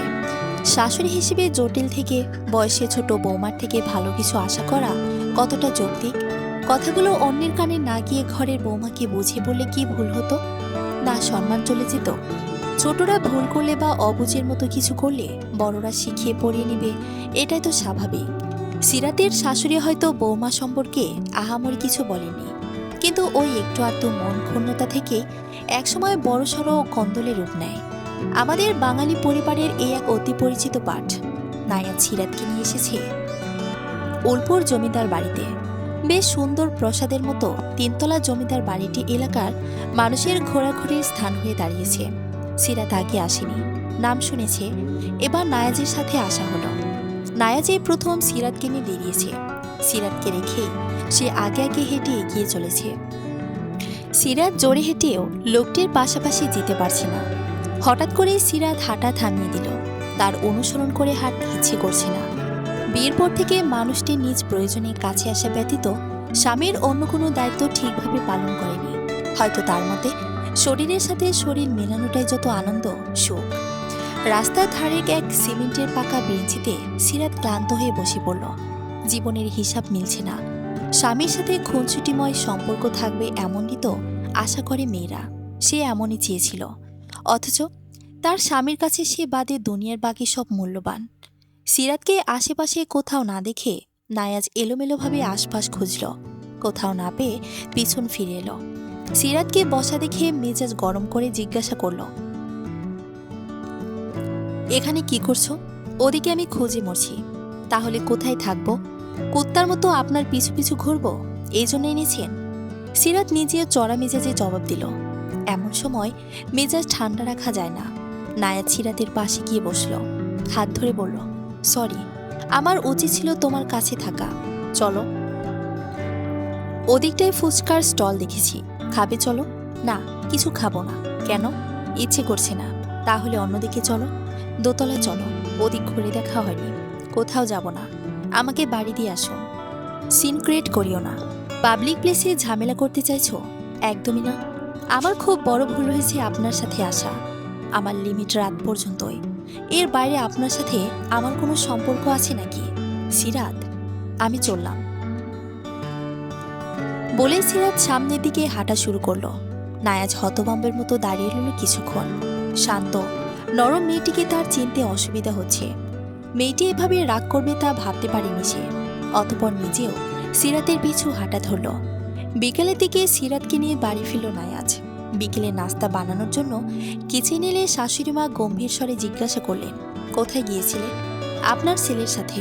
কোথাও গেলে বাড়ির বড়দের জানিয়ে যেতে হয়, এতটুকু জ্ঞান তোমার হয়নি? সিরাতের মাথা নিচু হয়ে গেল। পূর্বের রাগ এখন কঠোর ভাষা সিরাতকে ভেতরে ভেতরে ঝাঁঝরা করে দিল। বিয়ের এই অল্প সময়ে পরপর এসব ঘটনা তার অল্প বয়সী নারী মনে বড়সড় আঘাত ফেলল। শাশুড়িকে কিছু বলল না, শুধু বোবা চোখে দেখল, কানে শুনল। সিরাতকে চুপচাপ দাঁড়িয়ে থাকতে দেখে তার শাশুড়ি ফের বললেন, সিঙ্কের পাশে বাটিতে ডাল ভেজানো আছে, পাটায় বেটে আপদ চাউলের গুঁড়ো মিশিয়ে ডালের বড়া করবে। আর হ্যাঁ, খেতে ভালো হয় যেন। এ বাড়িতে ব্লেন্ডার আছে, সম্ভবত ছেলের বইয়ের সুবিধার্থে সে যন্ত্র ব্যবহৃত হয় না। সিরাত সময় নিয়ে পাটায় বেটে ডাল বাটার মধ্যে চাউলের গুঁড়ার সংমিশ্রণে পেঁয়াজ কুচি, মরিচ কুচি, ধনেপাতা কুচি, সামান্য রসুন ও জিরার গুঁড়ো দিয়ে ভালো করে মেখে ফ্রাই প্যানে তেল গরম করে হাত দিয়ে চেপে চেপে প্যানের গরম তেলে ছোট ছোট করে একটা একটা করে দিয়ে ভেজে ওঠালো। মুচমুচে স্বাদের ডালের বড়াগুলো খেতে খুবই সুস্বাদু হলো। নায়াস আর তার বাবা সবাই প্রশংসা করল। শাশুড়িমা রইলেন নীরব। সবাই খেলেও খেলো না শুধু সিরাত। আয়েশ করে বিকেলে নাস্তা খাওয়ারও দিন তার ফুরিয়েছে। রাতের বেলায় সিরাত ব্যালকনি থেকে শুকনো জামা কাপড়ে নিয়ে বিছানার এক কোণায় বসে ভাঁজ করছিল। এমন সময় নায়াজ এসে বসল খাটের এক কোণায়। সিরাতের দিকে তাকিয়ে বলল, রাতে তেমন কিছু খেলে না? শরীর খারাপ নাকি? না, তাহলে সব দিন খাওয়ার রুচি সমান থাকে না। ও, কোথাও ঘুরতে যাবে? কাল নিয়ে যাব। তোমার পছন্দের জায়গা থাকলে বলো। কোথাও যাওয়ার ইচ্ছে নেই। কেন? এমনি। তুমি কি আজকের জন্য রাগ করেছ? না, তোমার কথায় সেরকম মনে হচ্ছে। সিরাজ কাপড় ভাঁজ করে চট করে নায়াজের দিকে একবার তাকালো। এই ঘরে থেকেও স্ত্রীর রাগ সম্পর্কে কোনো রকম ধারণা নেই, বরং জিজ্ঞাসা করছে রাগ করেছ? সিরাত আর কিছুই বলল না। চুপচাপ কাপড়গুলো ওয়ার্ড্রোপে রেখে লাইট নিভিয়ে বিছানায় উঠে এলো। নায়াজ হাত বাড়িয়ে তাকে কাছে টানলে সিরাত নিজেকে ছাড়িয়ে নিল। আমার ভালো লাগছে না, ঘুমাতে চাই। ভালো লাগবে ডার্লিং, একসাথে ঘুমাবো। সিরাত তবুও স্বামীর আহ্বানে সাড়া দিল না। নায়াজ গরম মেজাজে উঠে বসল। সিরাতকে টেনে নিজের মুখোমুখি বসালো। এই, সমস্যা কি তোমার? কিছু না তো? তাহলে এমন করছো কেন? আছি মাত্র কয়টা দিন, এর মধ্যেই বাহানা শুরু করেছ? বাহানা করছি না, শরীর সবসময় ভালো থাকে না। মেয়ে মানুষ কখনোই পুরুষ মানুষের ইমোশন বোঝে না, পারে শুধু নিজেকে লক করে রাখতে। সিরাত বলল, হাসালেন। আপনার ইমোশন বুঝে এতদিন সাড়া দিয়ে এসেছি, অথচ একদিন সমস্যার কথা বলেছি, তাতে মেজাজ চটে যাচ্ছে। তুমি কাজই করো তেমন, আমি কি করব? আসলে আপনি কি করবেন? আপনার কিছু করার নেই। নায়াজ চুপ করে তাকিয়ে রইল সিরাতের দিকে। সিরাতকে আজ অন্যরকম লাগছে, কথাগুলো অচেনা লাগছে। কি হয়েছে মেয়েটির? মনে প্রশ্ন জাগলো নায়াজের। সময় ব্যয় না করে নায়াজ জিজ্ঞাসা করলো, কিছু হয়েছে? আমাকে বলতে পারো। এতটা বড় নিশ্চয়ই আমি নই। আপনি কি সত্যি আমার আপন কেউ হন? সিরাতের প্রশ্নের উত্তর দিতে পারল না নায়াজ, শুধু তাকিয়ে রইল মুখের দিকে। ব্যালকনিতে জ্বলা লাইটের আলো জানালার পর্দা ভেদ করে রুম জুড়ে হালকা আলোয় আলোকিত করে রেখেছে। দুজন দুজনের মুখ দেখতে পারছে সে আলোয়। নায়াজ সিরাতের হাত দুটো কোমল হাতে মুঠোয় পড়ে নিল। সিরাত হাত ছাড়িয়ে নিল না। হাতের ভাঁজ খুলে এক হাতের উপর সিরাতের এক হাত রেখে নায়াজ হাত বুলিয়ে দিতে লাগলো। সিরাতের মনে হলো আজ অভিযোগগুলো বলার সময় এসেছে। পুরুষ জাতের চোখে আঙ্গুল দিয়ে দেখিয়ে না দিলে ওরা কখনোই বুঝতে পারে না। ওদের কেবল মনে হয় তারা যা করে সেটাই ঠিক, 7 খুন করলেও মাফ। আধো আলোয় সিরাতের ঠোঁট নড়ে উঠল। এই যে একটি মেয়েকে দায়িত্ব নিয়ে নিজের জীবনের সাথে জড়িয়েছেন, তার প্রতি কোনো দায়িত্বটা আপনি ঠিকঠাক পালন করেছেন বলতে পারেন? নামে স্বামী স্ত্রী, অথচ প্রয়োজন ফোড়ালে কে আমি? এমন একটা ভাব আমি সবসময় আপনার মধ্যে দেখেছি। সদ্য একটি নতুন পরিবারে আমি এসে উঠেছি। সেখানকার পরিবেশ ভিন্ন, মানুষজন ভিন্ন, তাদের কথাবার্তা সহ অনেক কিছুই অন্যরকম। যে পরিবেশে আমি বেড়ে উঠেছি তেমন না। নিজের পরিচিত বাসস্থান ছেড়ে অন্যত্রই মানিয়ে নেওয়া কি খুবই সহজ? আপনার চোখে হয়তো সহজ, কিন্তু আমার জন্য না। সারাক্ষণ আমার মন খারাপ হয়ে থাকে। কখনো খোঁজ নিয়েছেন আমার মনের? বান্ধবীদের বিয়ে হলে শুনেছি তাদের কত মধুর স্মৃতি। একে অন্যকে খাইয়ে দেয়, এখানে সেখানে ঘুরতে নিয়ে যায়। আমরা কদিন তেমন সময় কাটিয়েছি বলতে পারবেন? কখনো সুখের সাথে আমাকে পরিচয় করে দিয়েছেন, কখনো নিজের সাথে আমাকে পরিচয় করিয়ে দিয়েছেন। বিয়ে মানে ক্ষণস্থায়ী দুনিয়ার চিরস্থায়ী বন্ধন। সেই বন্ধনে থাকে একে অন্যের জন্য অকৃত্রিম প্রেম ভালোবাসা, থাকে না কোনো রকম বাধা একে অন্যের খুব কাছে যাওয়ার। অথচ প্রেম বাদ দিয়ে আপনি খুঁজলেন শুধুই শরীর। আপনি আফসোসে মরে যান, মাত্র কদিন আছেন, অথচ খায়েশ পূর্ণ করতে পারছেন না। আপনার সাথে আমার মনের মিল হয়নি, হয়েছে শরীরের মিল। আপনার উচিত ছিল যে কটা দিন সময় ছিল দুজন দুজনকে বোঝা, কে কি যায় পরস্পরকে বোঝানো। দুজন দুজনকে বুঝলে তবে না মনের মিলটা আসে। আর যেখানে মনের মিল থাকে সে শরীরের মিলটা হয়ে যায় তৃপ্তির, আনন্দের। আপনি রাত হলেই শরীর হাতান, অথচ মনকে চিনতে চাইলেন না। আমি কি চাই বুঝতে চাইলেন না। এই যে আপনি কর্মস্থলে ফিরে যাবেন, অথচ আমার কোনো খারাপ লাগা কাজ করছে না। আপনার প্রতি যদি আমার মায়াটাই না জন্মায়, তাহলে খারাপ লাগা আসবে কি করে? বিয়ের পরে স্বামী ভালো হওয়া মেয়েদের জন্য সৌভাগ্যের। শ্বশুর শাশুড়ি ভালো হওয়া না হওয়া অতটা ম্যাটার করে না তখন। সরি টু সে, আপনি নিজেও আমাকে বোঝেন না। আপনার পরিবারের লোক আমাকে কিভাবে সম্মান দিবে? পুত্র বইয়ের প্রতি আচরণ কেমন হওয়া উচিত কখনো বুঝিয়েছেন? কি পেলাম আপনাকে বিয়ে করে? না ভালোবাসা, না ইচ্ছার পূর্ণতা, কিছুই তো নয়। মেয়েদের মনে কত ফ্যান্টাসি থাকে এই বিয়েকে ঘিরে। আজ যখন নিয়ে গেলেন উলপুর জমিদার বাড়ি দেখাতে, অথচ আপনি এমন ভাব করলেন যেন আমি আপনার কেউ নই। পাশাপাশি হাঁটি মহাপাপ হয়ে যাবে। ওই এলাকা না আমি চিনি, আর না কখনো গিয়েছি। একজন মানুষকে নিয়ে গেলেন, অথচ সঠিক দায়িত্ব পালন করতে পারলেন না। আমার আব্বু আমার সাথে কোথাও গেলে আমার হাত ছাড়তেন না তিনি। মেয়েরা তার বাবার মতো দায়িত্ববান পুরুষ চায় জীবনসঙ্গী হিসেবে। বিয়ের পরে সবচেয়ে আপন মানুষটা হয় স্বামী। এদিকে না আমি আপনার আপন হতে পেরেছি, আর না আপনি কখনো চেষ্টা করেছেন। আমি তো আপনার সামাজিক মর্যাদা টাকা পয়সা দেখে আসিনি। আমি এক বুক ভালোবাসা পেতেই এসেছিলাম, অথচ পাচ্ছি শুধুই অবহেলা আর মানসিক অশান্তি। বিয়ে শব্দটা আমার জন্য ভুল হয়ে এসেছে। সিরাত লম্বা বক্তব্য দিয়ে থামল। বিছানা থেকে নেমে গিয়ে পানি খেয়ে এলো। নায়াত শুধু চুপচাপ শুনে গেল, একটি কথাও বলল না। তার এত এত ভুল হয়েছে, অথচ এগুলো সে কখনোই ভুল মনেই হয়নি। নিজের মনের মধ্যে কিছুক্ষণ প্রশ্নের আদান প্রদান চলল। সিরাতকে কিছু বলার জন্য পাশে তাকাতেই দেখতে পেল মেয়েটি গভীর ঘুমে তলিয়ে গিয়েছে। ডেকে আর একটা পাপও সে বাড়াতে চাইল না। সকালে বাকি কথা হবে ভেবে ঘুমিয়ে পড়ল সে। পরদিন শ্বশুরবাড়িতে সিরাতের বড় চাচা এলেন ভাস্তিকে দেখতে। সঙ্গে নিয়ে এলেন গোপালগঞ্জের জিআই প্রাপ্ত মিষ্টির দরদর রসগোল্লা। সঙ্গে আরও আনলেন দই, চমচম আর সিরাতের পছন্দের মুচমুচে চিকন প্যাচের জিলাপি। চাচাকে দেখে খুশিতে সিরাতের চোখ জলজল করে উঠল। ছুটে গিয়ে জড়িয়ে ধরতে ইচ্ছা করল, কিন্তু নিজেকে দমিয়ে রাখল মেয়েটি। এগিয়ে গিয়ে মিষ্টির সামগ্রী নিজ হাতে নিয়ে ঘরে এলো। শাশুড়ি মাকে জানালে তিনি এলেন। সিরাত এতক্ষণে চাচাকে ড্রয়িং রুমের সোফায় বসতে দিয়েছে। সিরাত শাশুড়ি মায়ের দিকে তাকিয়ে রইল নাস্তার আদেশ আসার অপেক্ষায়। বিয়ের তরফ থেকে আনা মিষ্টান্নে ভদ্র মহিলার বোধহয় মন গড়ল। তিনি নিচু গলায় সিরাতকে নাস্তার আয়োজন করতে বললেন এবং নিজে বসে পড়লেন বিয়ের পাশের সোফাটাতে। দুজনের গল্পের মাঝে সিরাত টুক করে কিচেনে চলে গেল। বড় কাকা চা খেতে পছন্দ করেন। বড় কাকি বরাবরই অলস গোছের মানুষ। নিয়ম করে দুবেলা চা করে খাওয়ানো তার জন্য বিশাল কষ্টের। এই নিয়ে চাচা চাচির মধ্যে মাঝে মাঝে বাগবিতণ্ডা দেখা যেত। তাই ঘরে চা করলেই টুক করে কাকাকে এক কাপ দিয়ে আসত। সিরাত তার বড় চাচার খুব স্নেহের ভাস্তি, তাই তো সুযোগ পেয়ে তাকে দেখতে চলে এসেছে। সিরাত প্রথমে চুলোয় চায়ের জন্য গরম পানি বসিয়ে দিল। ফ্রিজ থেকে আপেল মালটা বের করলো, সেগুলো কেটে পেঁয়াজে সাজিয়ে নিল। পানি টকবক করে ফুটতে শুরু করলে চায়ের পাতা দিয়ে দিল। তাতে রং ছলে আরও কিছুক্ষণ জাল করে নামিয়ে নিল কাপে। 8 চামচ চিনি দিয়ে পানি চা বানিয়ে ফেলল। চাচারানা মিষ্টান্নগুলোকেও 3টে পিরিচে কয়েকটা করে তুলে নিল।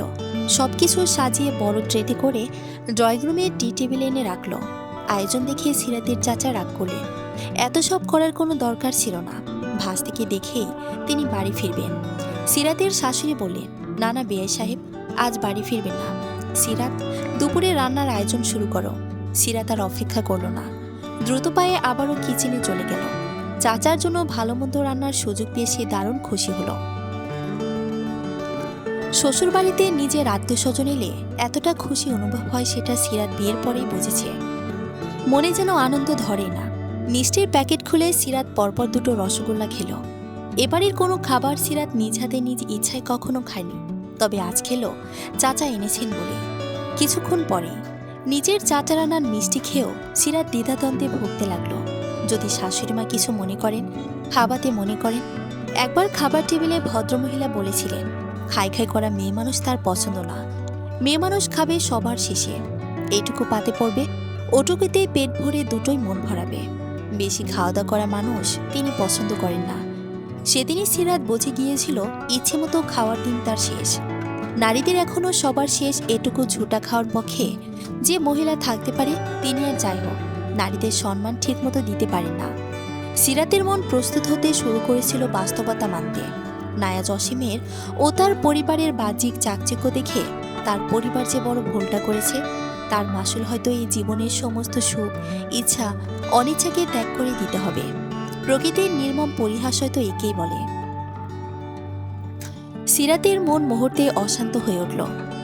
সে চিন্তাগ্রস্ত মনে পেঁয়াজ রসুন ছিলতে লাগল। কিছু সময় পরে সিরাতের শাশুড়ি মা কিচেনে এলেন।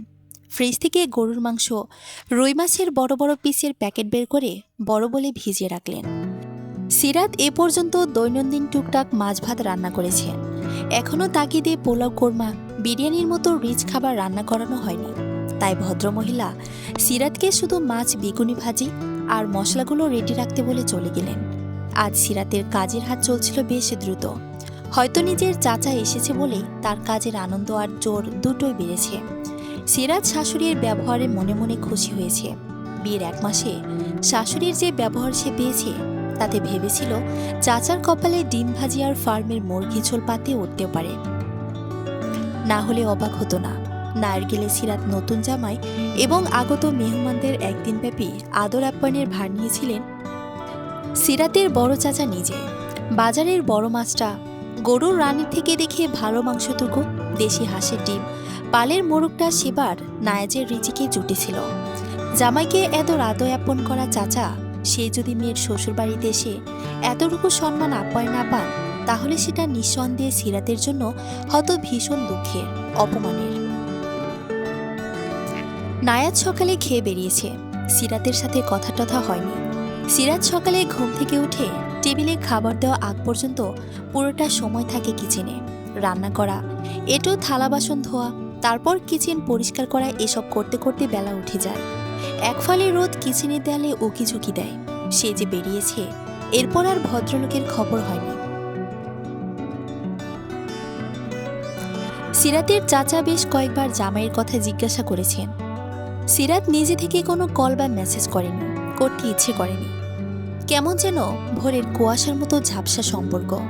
সিরাত গরম তেলে মাছের টুকরো ছাড়তে ছাড়তেই কঠিন সিদ্ধান্ত নিল চাচার সঙ্গে বাড়ি ফিরে যাবে সে। এ বাড়িতে দম বন্ধ লাগছে তার, লাগাটাই স্বাভাবিক।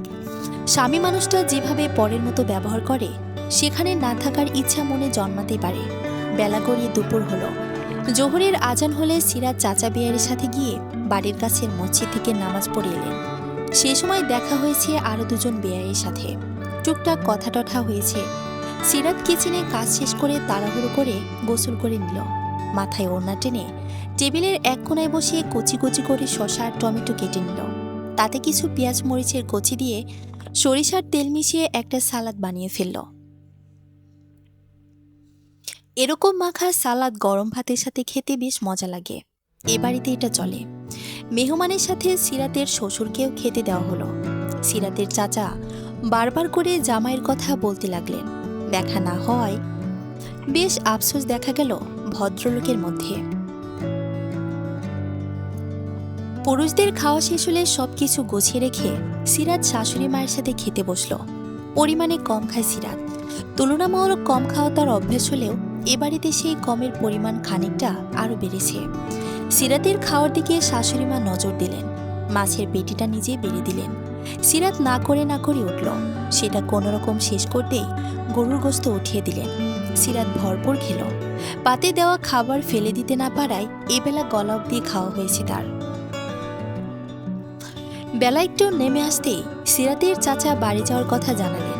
এর মধ্যে সিরাত সবার সামনেই নিজের বাড়ি যাওয়ার ইচ্ছা প্রকাশ করল। প্রথমে সবাই একটু অবাক হলেও সিরাতের ছলছল চোখ দেখে আর কেউ বাধা দিতে পারলেন না। শাশুড়ি মা শুধু বললেন, নায়াজকে জানাইছো?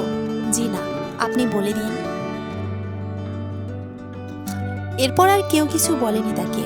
সিরাত শুধুমাত্র গায়ে কালো বোরকা জড়িয়ে হিজাব নিকাবে মুখ ঢেকে চাচার সাথে বাড়ির উদ্দেশ্যে বেরিয়ে পড়ল। নায়াজ বাড়ি ফিরেছে রাতে। বাড়িতে এসে সিরাতকে না দেখতে পেয়ে নীরব চোখে শুধু খুঁজে গিয়েছে কিছুক্ষণ। তারপর মাকে জিজ্ঞাসা করেছে, সিরাত কোথায়? সিরাত বাড়ি গেছে। কেন? কিভাবে? নায়াজের কণ্ঠ অবাক, বিস্ময় উভয় ভর করেছে। ওর বড় চাচা এসেছিলেন।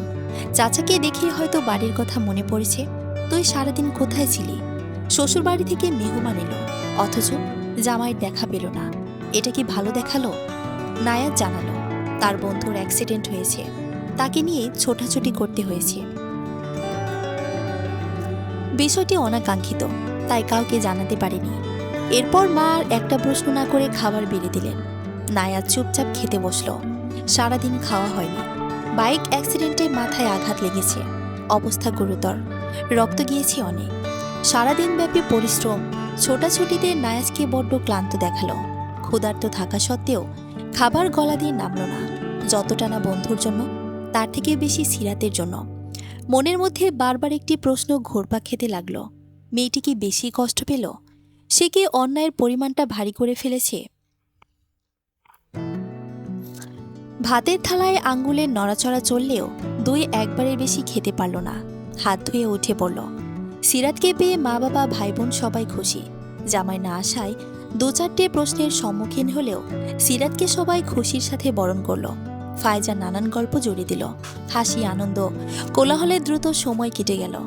সিরাত ইচ্ছে করে নায়াজের ব্যাপারে ভাবল না। হাসি আনন্দের সময় মন খারাপের কথা না করাই ভালো। ক্লান্ত শরীরে বিছানায় পিঠ রাখতে নায়াজ গভীর ঘুমে তলিয়ে গেল। সেই ঘুম ভাঙল মাঝরাতে।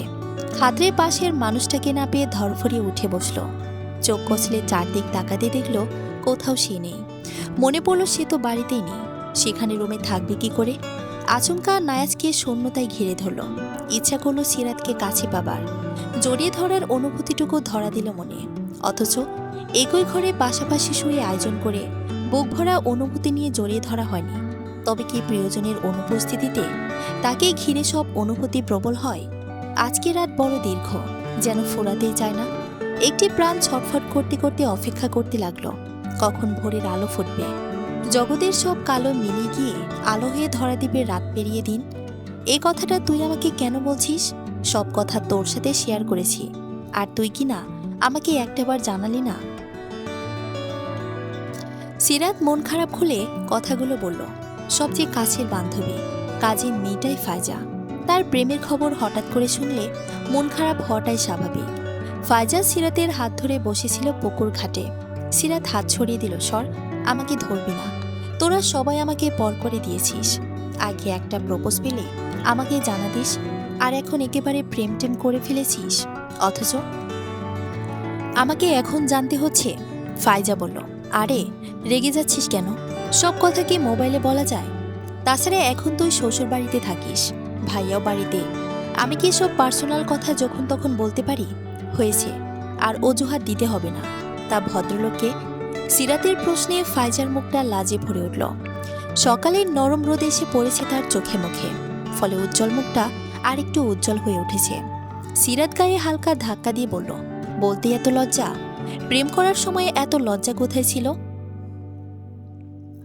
কানের পাশে চুলগুলো গুজে ফায়জা নরম স্বরে বলল, তুই চিনিস তাকে? অবাক হলো সিরাত। চিনি মানে? ফায়জার দিয়ে বিস্ময় দিয়ে তাকাতেই সে জানালো ভদ্রলোকের কথা। সেই সঙ্গে বলল ভদ্রলোকের সাথে তার প্রণয়ের সূচনার পর্ব। সব শুনে সিরাত বেশ অবাক হলো। একটু এসব বিষয় নিয়ে সে আগে একটু শুনেছি বিধায় অবাস্তব কিছু মনে হলো না। মনে করেছিল বিষয়টি সম্পূর্ণ ফায়েজের দিক থেকে, কিন্তু মেয়ে যে এতদূর এগিয়েছে সেসব সিরাতের জানা ছিল না। ফায়াজ ভাইয়ার হাবভাব আমার সুবিধার মনে হয়েছিল না। ওনার তোর প্রতি এক্সট্রা কেয়ারনেস সেদিন সবার মতো আমাকেও অবাক করেছিল, তবে অতটা পাত্তা দেনি সেই ভাবনা। ভেবেছিলাম নিছকি মজা, তবে উনির মজার মানুষ। নায়াজের মতো বোরিং না। কেন, নায়াজ ভাইয়া তোকে ঘুরতে তুরতে নিয়ে যান না? ঘোরাঘুরির প্রসঙ্গ উঠতেই সিরাতের মনে পড়ে গেল গতকালের কথা। ঘুরতে নিয়ে গিয়েছিল তার স্বামী, কিন্তু তারপর সিরাতের মুখটা থমথমে হয়ে গেল। নায়াজের কথা মনে হলেই মনটা বিরক্তিতে ছেয়ে যায়। যে মানুষটির সাথে ভালো লাগা, ভালোবাসা ছেয়ে থাকার কথা ছিল, যার কথা মনে পড়লে লজ্জায় রাঙা হয়ে ওঠার কথা ছিল মুখ, অথচ সে সিরাতের জীবনে কেবলই বিরক্তিকর একজন মানুষ। 1 মাসের দাম্পত্য জীবনে মানুষটা তাকে সুখের সঙ্গে পরিচয় করাতে পারেনি। সিরাতের বুক চিরে যেন দীর্ঘশ্বাস, হতাশার গ্লানি বের হয়ে এলো। জবাব আদৌ আছে? ফায়জা সিরাতের কর্মকাণ্ড খেয়াল করেছে। নায়াজের প্রশংসা উঠলেই মেয়েটি কেমন বোবা হয়ে যায়। ফায়জার ভয় হয়, বোনটি যদি নায়াজ দুলাভাইয়ের সঙ্গে ভালো না থাকে, সেই একই রক্ত বহনকারী ফায়াজ ভালো হবে তার কি গ্যারান্টি? ফায়জার মুখ ফ্যাকাশে হয়ে যায়। সিরাত তা দেখে ওর থুতনি দোয়াঙ্গুলের মাঝে নিয়ে মুখটা এপাশ ওপাশ ঘোরাতে থাকে। হেসে বলে ওঠে, আমাকে এত চিন্তা করতে হবে না, আমি ঠিক আছি। আসলে সব পুরুষ এক হয় না, সবার পছন্দ অপছন্দও এক হয় না। তেমনই ফায়াজ ভাইয়া যেমন চঞ্চল, মিশুক, কথা বলতে পছন্দ করে, অন্যদিকে উনি এসবের বিপরীত। ফায়াজ ভাইয়াদের মতো মানসিকতার মানুষকে মনের কথা বলে দিতে হয় না। তার কথা দিয়ে ছলে বলে প্রিয় মানুষের মনের খবর ঠিকই জেনে নেয়। কিন্তু নায়াজের মতো মানুষকে কানের পাশে ঢাকঢোল পিটিয়ে বললেও যেন শুনতেই পায় না। তাই বলে বলবো না মানুষ খারাপ। আজে বাজে নেশা করেন না, সম্পর্কে মেলি বিষয় চোখে পড়েনি, এসব দিক দিয়ে কিছু কিছু বিখেয়ালি মাফ করে দিতে হয়। প্রিয়জনের সাথে হেসে খেলে জীবন পার করাটা সবার ভাগ্যে হয় না। আমিও সেই কাতারেই পড়েছি। তবে তোরা হয়তো হ্যাপি কাপল হতে পারবি। ফায়াজ ভাইয়া সুখে রাখবেন তোকে, আমি আগেই জেনেছি এসব। কেবল তোর মুখ থেকে শোনার অপেক্ষায় ছিলাম। উনি রীতিমতো পরিবারের সাথে ফাইট করছেন। বিষয়ে ফায়জার চোখ বড় বড় হয়ে গেল। সিরাত সব জানে? ফায়জা চল ঝুলিয়ে বলল, আমি এমন কিছু নই, আমার জন্য ফাইট করার কি আছে? তার চোখে তোকে অন্যরকম লেগেছে বলেই ফাইট করার শক্তিটা পাচ্ছে। শোন, তাকে বিয়ে করবি যে তোকে ভালোবাসে। ভালোবাসার মানুষের সাথে ঘর বাঁধলে সুখী হওয়া যায়। সবাই সুখী হয় না সিরাত, সুখী হওয়ার চেষ্টা করলে হয়।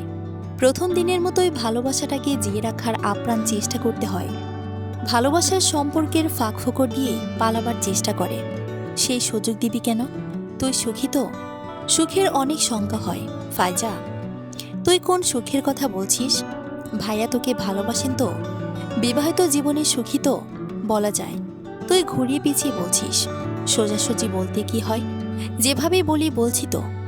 ফায়জার সিরাতের সাথে তর্কে গেল না। সিরাতের হাবভাব স্বাভাবিক, মেয়েটি নিজেকে স্বাভাবিক রাখার চেষ্টা করছে। সমবয়সী হওয়ার দরুন ফায়জা খুব কাছ থেকে বেড়ে ওঠা, সিরাতকে কিছুটা বুঝতে পারছে।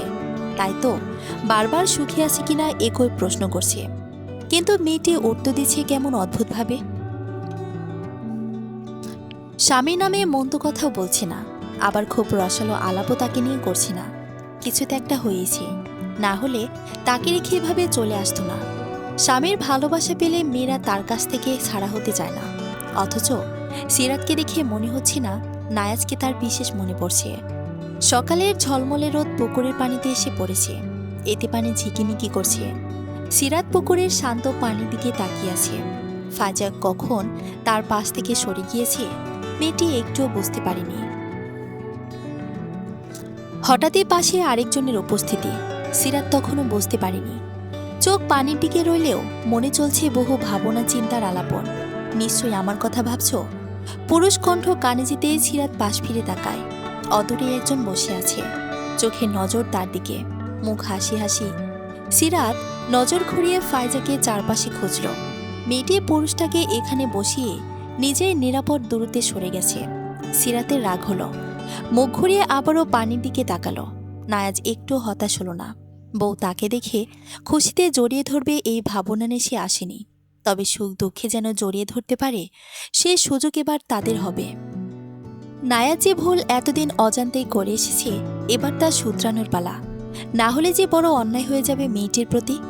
বিমান বাহিনীর ফ্লাইট লেফটেন্যান্ট হিসেবে নায়াজকে যে কোনো সময় দেশের এ প্রান্ত থেকে ও প্রান্ত যেতে হতে পারে। কখনো মিশনে দেশের বাইরেও থাকতে হতে পারে।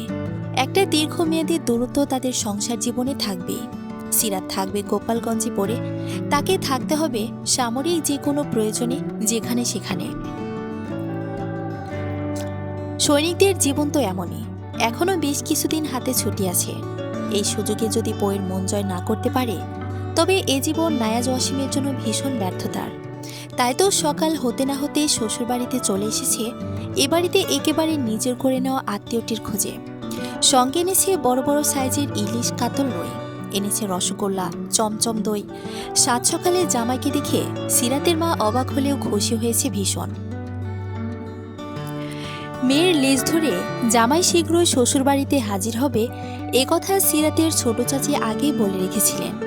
জামাইয়ের উপস্থিতিতে জায়রা হাতে হাতে কাজে সাহায্য করতে করতে একে অন্যকে ফোড়ন কাটতে ভুলছে না।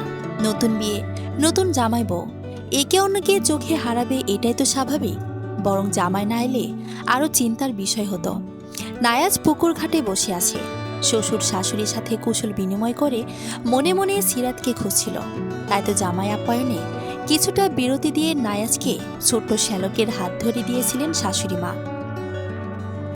সিরাতের ছোট ভাই দুলাভাইকে পুকুর ঘাটে এসে দিয়ে গিয়েছে। মাঝখান থেকে ফায়জা নায়াজকে অল দ্য বেস্ট বলে কেটে পড়েছিল। সিরাত নায়াজকে দেখে অবাক হলেও তেমন কোনো প্রতিক্রিয়া দেখালো না। নায়াজ সিরাতের হাত দুটো পরম আদরে নিজের হাতের মুঠোয় বন্দি করল। তারপর জিভ কেটে ঠোঁট ভিজিয়ে বলল, আই এম সরি সিরাত, আমি বুঝতে পারিনি, আমার অনেক ভুল আছে। ভুলগুলো তুমি দেখিয়েও দিয়েছিলে। কাল তোমার চাচা গিয়েছিলেন আমাদের বাড়িতে, তুমি কি একটাবার আমাকে কল বা মেসেজ দিতে পারতে না? ভদ্রলোক কি ভাবলেন?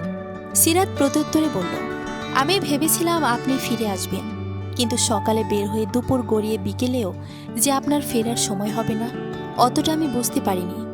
কাল খুব ব্যস্ততার মধ্যেই ছিলাম, আমি জানি। সিরাত, আমি ছাড়া দুনিয়ার সব কিছুকে ঘিরে আপনার ব্যস্ততা, এ তো নতুন নয়, তাই না? কাল আমার এক বন্ধু অ্যাক্সিডেন্ট করেছিল, ওর অবস্থা গুরুতর, অনেক রক্ত গিয়েছে। সারাদিন ওকে নিয়ে ছোটাছুটি করতে হয়েছে। গোপালগঞ্জের কোনো এক হাসপাতালে ওকে রাখিনি। পরে ঢাকার উদ্দেশ্যে অ্যাম্বুলেন্সে তুলে দিয়ে বাড়ি এসেছি। কারো বিপদ দেখলে চোখ ফিরে নিতে পারি না, না পারাই স্বাভাবিক। কারো বিপদ দেখলে পিছু হাঁটলে সে মানুষের কাতারেই পড়ে না। সিরাত, কাল তোমাকে খুব মিস করেছিলাম। নায়াজের কণ্ঠস্বর খুবই নরম শোনালো। সিরাত বলল, আমি জানি পুরুষ মানুষ একবেলা ভাত না খেয়ে থাকতে পারবে, কিন্তু বউ ছাড়া থাকতে পারবে না। ওসব কিছু না। তোমাকে যে আমি কতটা হৃদয়ে জায়গা দিয়ে ফেলেছি আমি নিজেই জানি না। মাত্র একটা রাত তুমি ছিলে না, অথচ আমার মনে হয়েছিল যেন কত যুগ তোমায় দেখি না। হয়েছে, আর নাটক করতে হবে না। মুখ দেখে তো মনে হচ্ছে না সকালে পেটে কিছু পড়েছে। নায়াজ শুধু হাসল, কিছু বলল না। অভিমান একটু একটু করে গলছে। ছোট করে কাটা চুলে শ্যামবর্ণের লম্বা দেহের নায়াজকে সিরাতের চোখে ভীষণ একজন সুদর্শন পুরুষ মনে হচ্ছে। সুদর্শন পুরুষ আখ্যা দিতে যা প্রয়োজন তা পুরুষটির সবই আছে, কেবল বোঝে কম। কিন্তু ভুল করলে স্বীকার করতে ভোলে না। সিরাত মনে মনে বলে, পাগল কোথাকার। নায়াজ হঠাৎ করে আবদার করে বসে, দুটো চুমু খেতে পারবো সিরাত? ঝলমলে দিনের বেলায় পুকুর ঘাটে বউকে চুমু খেতে চাওয়া যেন বিরাট অপরাধ।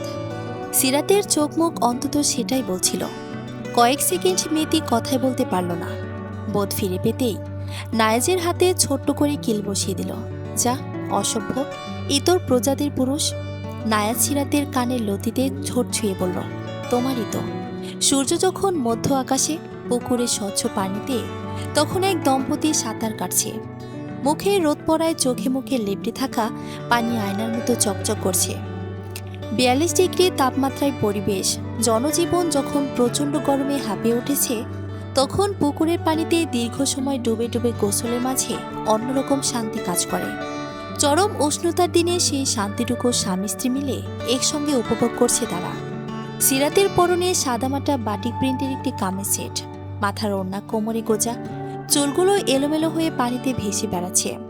সম্পূর্ণ শরীর পানির মধ্যে ডুবে থাকায় শারীরিক অবয়ব স্পষ্ট হয়ে ফুটে উঠেছে। নায়াজ সেদিকে তাকিয়ে ঠোঁট কামড়ে হাসে।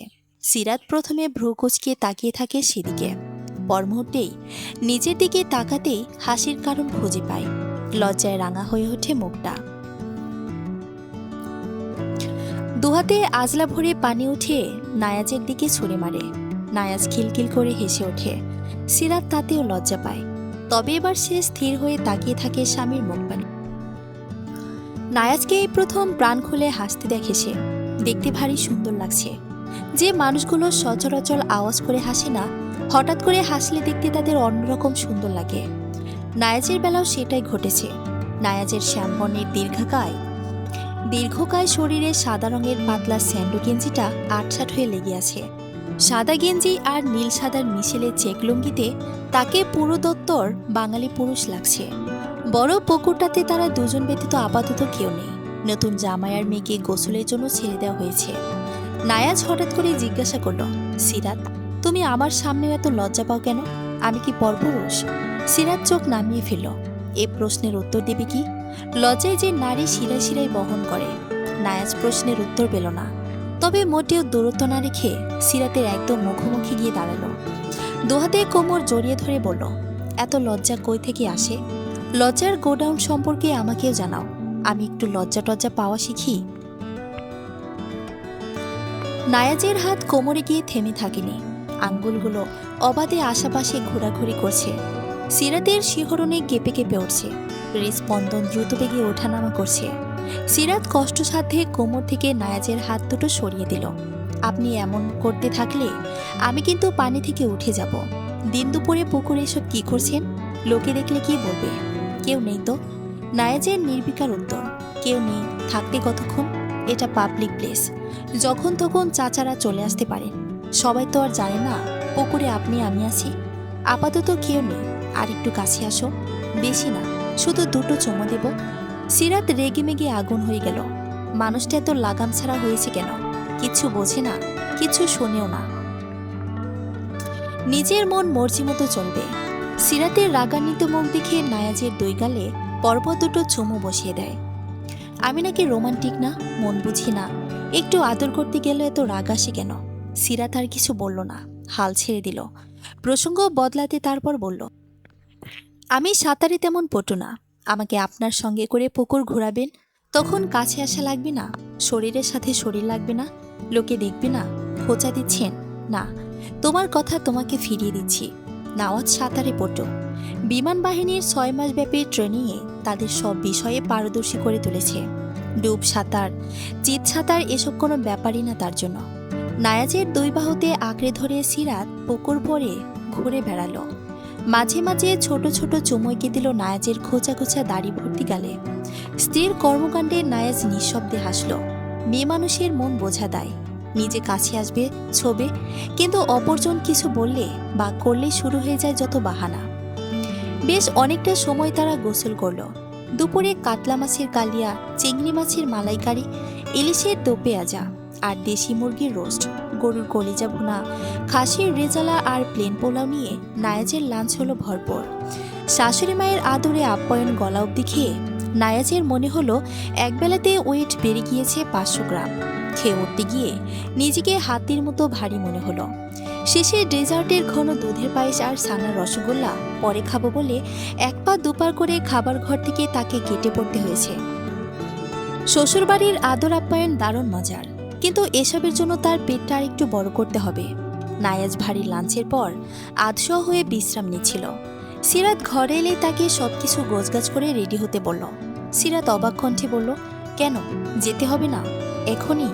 হ্যাঁ, কিন্তু মা যে বললেন রাতে রাজহাঁসের গোস্ত দিয়ে চিতই পিঠা খাওয়াবে, তাছাড়া পুলি পিঠাও খাওয়ানো হয়নি। না না, এখন গেলে চলবে না, মা রাগ করবেন। এক দুপুরে যা খেয়েছি অন্তত কাল দুপুর অব্দি অনায়াসে না খেয়ে থাকতে পারবো। এখন রেডি হও, আমাদের বের হতে হবে। এত তাড়াহুড়োর কি আছে?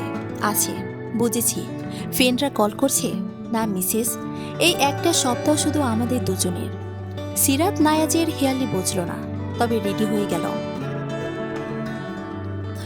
দুপুরে রোদ তখন মেহগুনি গাছের মগডাল থেকে সবচেয়ে নিচের ডালটাতে এসে পড়েছে।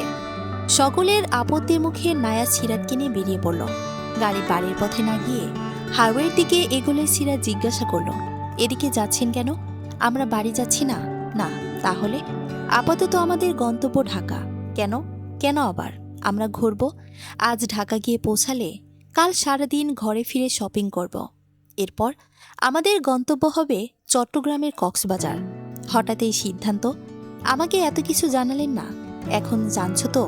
বললাম তো, এই 1 সপ্তাহ আমাদের শুধু দুজনের। এবার খুশি তো? আপনার মাকে বলে এসেছেন, উনি কি না কি মনে করবেন। আমরা 1 সপ্তাহ বাড়িতে থাকবো না, এ কথা জানিয়েছি।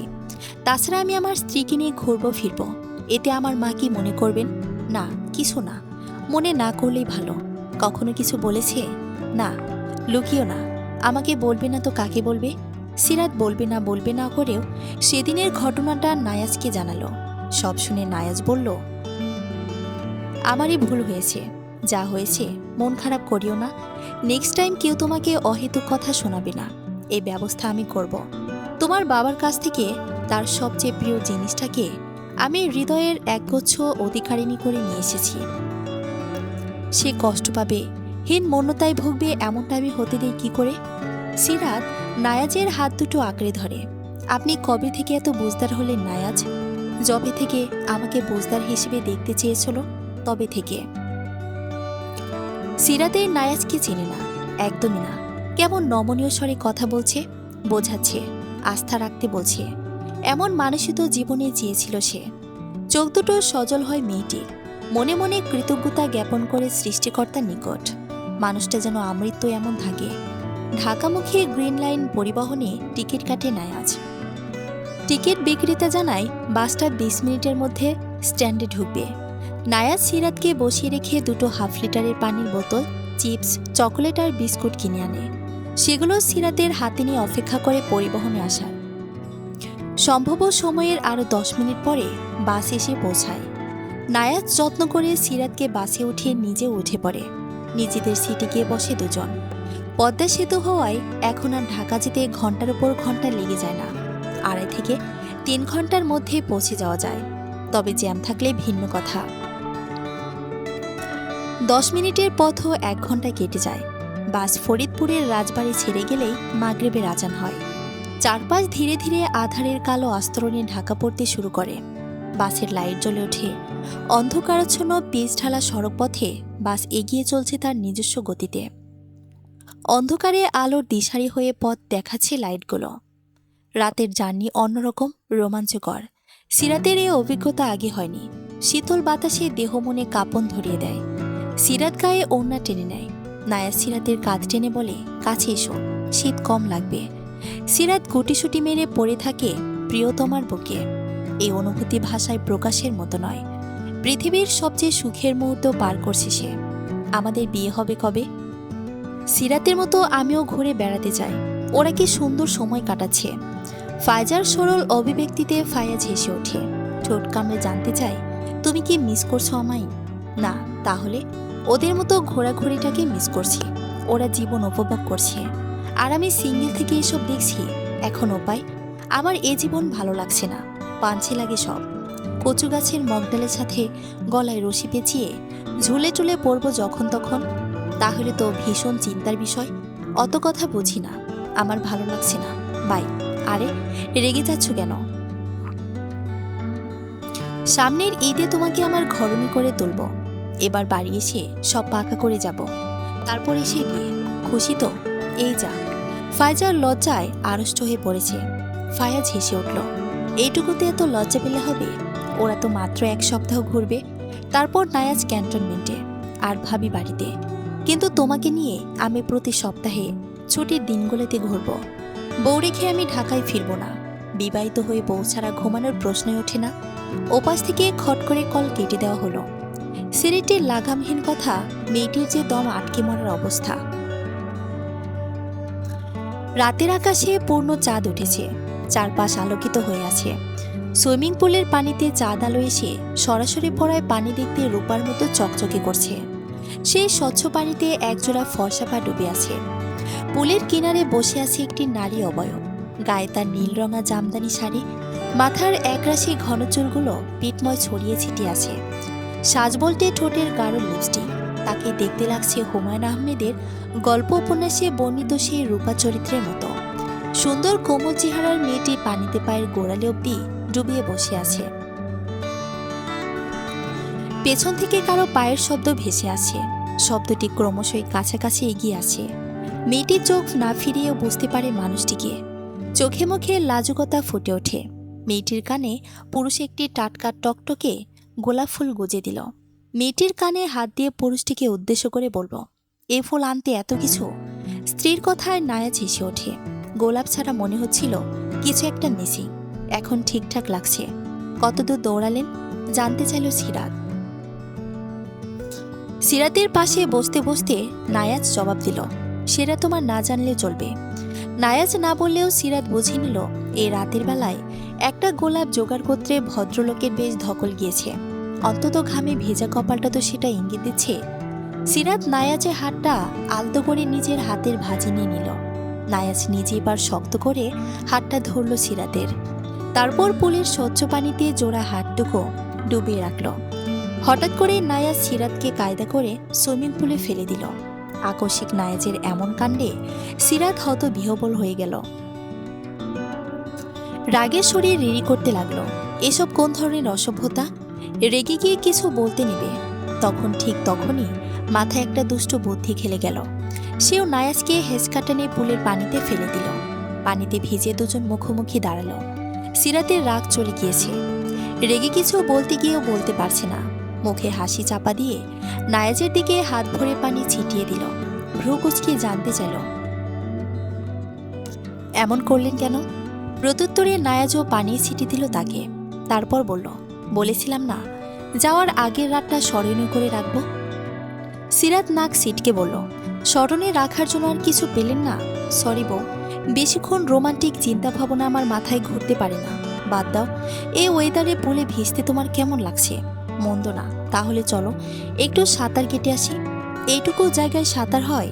তাছাড়া শাড়ি পরে আমি সাঁতরাতে পারি না। আমার পিঠের ওপর ভর দাও। সিরাত সেটাই করল।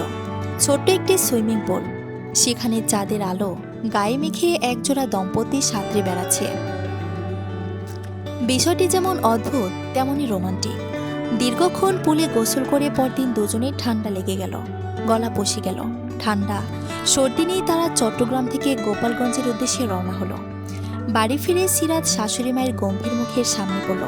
ভদ্রমহিলা পুত্রবধূকে দেখে মুখটাকে কুঁচকে ফেলেছেন। সিরাত কেমন আছে জানতে চাইলে উত্তরেও অত্যন্ত কঠিন স্বরে। সিরাতের বুঝতে বাকি রইল না শাশুড়ি তার ঘোরাঘুরিটা ভালো চোখে দেখেননি। এরপর কিছুটা অস্বস্তি এবং লজ্জা নিয়ে সংসারের কাজে হাত দিল। কিন্তু সেখানে দেখা গেল শাশুড়িমা কিছু করতে দিচ্ছে না। ইনিয়ে বিনিয়ে বোঝাচ্ছেন, আমার সংসারে আমি যথেষ্ট। সিরাতের এই প্রথমবার মনে হলো বিয়ের পরে মেয়ে লোকের একটি নিজস্ব একার সংসার খুব দরকার হয়। নিজেকে জানতে, নিজের প্রয়োজনের মূল্য দিতে এবং স্বামীর সাথে একটি সুখী এবং স্বাধীন জীবন পরিচালনার জন্য নিজের সংসারের খুব দরকার হয়, যেখানে কারো কর্তৃত্ব থাকবে না, থাকে না চাপিয়ে দেওয়া বোঝার ভার। সিরাতের মন খারাপ দেখে নায়াজ বারবার জিজ্ঞেস করলে সিরাত তাকে সবটা খুলে বলল। সব শুনে নায়াজ তাকে বলল, মন খারাপ করিও না, শাশুড়িরা এরকম একটু আধটু হয়, তুমি এসব পাত্তা দিও না, নিজের কাজ করতে থাকো, দেখবে আস্তে ধীরে সব ঠিক হয়ে যাবে। নায়াজের কথায় সিরাতের মন খারাপ গেল না। শাশুড়ি মায়ের সামনে পড়তেই তো তার অস্বস্তি লাগছে। নায়াজের সিরাতের বিষয়টা কিছুটা বুঝল। কাঁধে হাত রেখে বলল, এখন ওনাকে কিছু বলতে গেলে বাড়ি মাথায় করে নেবেন। মা এমন কেন? আমি সত্যিই বুঝতে পারি না। আর মাত্র হাতে গোনা কয়েকটা দিন আছে, বুঝতেই পারছো। মন খারাপ করে থেকো না, আমার খারাপ লাগে। সিরাত নায়াজের কথায় হালকা হাসে, কিন্তু মনের অশান্তি দূর হয় না। সন্ধ্যা হয়ে এলে নায়াজ সিরাতকে বলল, তোমার হাতের স্পেশাল চাটা করো, আমি আসছি ড্রয়িং রুমে। আচ্ছা। সিরাত কিচেনে চলে গেল চা করতে। শাশুড়ি মা মাগরিবের নামাজ পড়ছেন। এই সুযোগে সিরাত সবার জন্য চা করে ফেলল। মসজিদ থেকে শ্বশুর বাড়িতে এলে সিরাত প্রথম চায়ের পেয়ালাটা তুলে দেয় ওনার হাতে। ভদ্রলোক হেসে পেয়ালা এগিয়ে নেন। এরপর দেবর এলে তাকেও এক পেয়ালা দেওয়া হয়। নায়াজ আর শাশুড়িমাও চলে এলেন। সিরাজ সবাইকে চা পরিবেশন করে একপাশে গুটিসুটি মেরে বসে পড়ল। শাশুড়ি মায়ের তীর্যক চাহনি এখনো বন্ধ হয়নি। নায়াজের বাবা কক্সবাজারের কথা জিজ্ঞাসা করলেন, কোথায় কোথায় ঘুরল, সেসব জানতে চাইল নায়াজের ছোট ভাই। নায়াজ সবই বলল কিছু কিছু। কাপল ট্রিপের সবকিছু সবাইকে বলা যায় না। সবাই হাসি খুশি মুখে একে অপরের সাথে কথা বলছে। একমাত্র নায়াজের মা চোখ মুখ শক্ত করে চা পান করছেন। ধীরে ধীরে চা শেষ করে তিনি নায়াজের উদ্দেশ্যে বললেন, ভালো টাকা ওড়ানো শিখছো, বউ নিয়ে যেখানে ইচ্ছা সেখানে চলে যাও। নায়াজের ছোট ভাই মাঝখান থেকে বলে উঠল, ভাইয়া বিমান ওড়ানো শিখেছে। টাকা সে না ওড়ালে আর কে ওড়াবে মা, এটুকু করতে হয়। তুই চুপ কর, টাকা পয়সার বিষয় তুই কি বুঝিস? পারিস তো সবকটা মিলে পয়সা ওড়াতে। এই সংসারে আমি না থাকলে কবে ধ্বংস হয়ে যেত। শোন নায়াজ, টাকা কিভাবে খরচ করেছো না করেছো সেসব আমি দেখব না। আমার প্রতি মাসে টাকা যেন ঠিকঠাক দেওয়া হয়। মায়ের এ ধরনের কথায় নায়াজ লজ্জা পেল। নতুন বইয়ের সামনে এসব বলা কি খুব জরুরি ছিল? সিরাতের দিকে তাকালে মেয়েটি লজ্জায় মাথা নিচু করে রাখল। কদিনের ঘোরাঘুরিতে এত কথা হবে জানলে সে কখনোই যেত না। রাতে ঘুমানোর সময় নায়াজ হঠাৎ করে সিরাতকে বলল, হঠাৎ করে কিছু করতে পারবো না, সেই সিচুয়েশনও নেই আমার হাতে, কাউকে বদলাতেও পারবো না। সারা জীবনের অভ্যেস করো কথায় বদলায়ও না, তাই ভাবছি স্থায়ী কোনো সমাধান করা যায় কিনা। সিরাত নায়াজের কথার আগামাথা কিছুই বুঝল না, নিজে থেকে কিছু বলল না, কেবল স্বামীর বুকের সাথে মিশে পড়ে রইল। এই মানুষটার কদিন বাদেই ধরাছোঁয়ার বাইরে চলে যাবে ভাবতেই সিরাতের বুকটা হাহাকারে ভরে উঠল। স্বামী নামক এই পরের ছেলেটা এত আপন কেন হয়?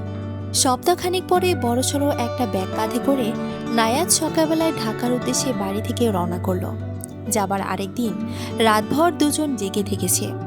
দুজন পাশাপাশি বসে রাতের আধার কেটে সকালে সূর্যের আলো ছড়াতে দেখেছে। একটি নির্ঘুম রাত কাটিয়ে বিদায় নিয়েছে ছেলেটি, আর স্ত্রীকে নিয়ে গিয়েছে অবর্ণনীয় দুঃখ বেদনা। নায়াজ যাওয়ার কয়েকদিন ধরে সিরাত খুব কেঁদে বেড়ালো। মেয়ের মানসিক অবস্থার কথা চিন্তা করে সিরাতের বাবা মেয়েকে নিয়ে যাবার কথা বললেন, কিন্তু শাশুড়ি মা সেটাও নাকচ করে দিলেন। একাকিত্ব আর সাংসারিক কাজকর্মের মধ্যে দিয়ে সিরাতের দিন চলে যায়। রাতটা সে দীর্ঘ প্রতীক্ষার।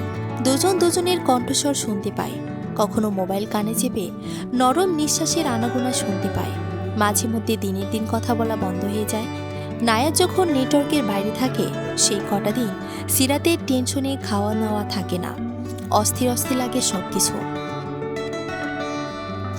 ঈদের আগে ফায়াজের মা ইচ্ছে পোষণ করলেন ছেলেকে রোজার আগে বিয়ে করাবেন। এবছরের রমজানে নতুন বউয়ের ঘর আলোকিত হয়ে উঠুন। ফায়াজের ইচ্ছে ছিল ঈদের পরে, কিন্তু মায়ের ইচ্ছেতে সে সম্মতি জানালো। কিন্তু মন খারাপের বিষয় ছিল নায়াজকে নিয়ে। ছেলেটি এ সময় ছুটি পাবে না, ও আসবে রোজার শেষ ভাগে। ছোট ছোট আয়োজনের মধ্যে ফায়াজের সাথে ফাইজার বিয়েটা হয়ে গেল। বিয়ের কয়টা দিন সিরাত বাবার বাড়িতেই কাটালো। এত এত আপনজন আত্মীয় স্বজনের মাঝে মেয়েটির নায়াজের শূন্যতা কিছুতেই মুছতে পারল না। মানুষটা একটা নির্দিষ্ট জায়গা দখল করে আছে, তার অবর্তমানে সেখানে মরুভূমির মতো খাখা করে।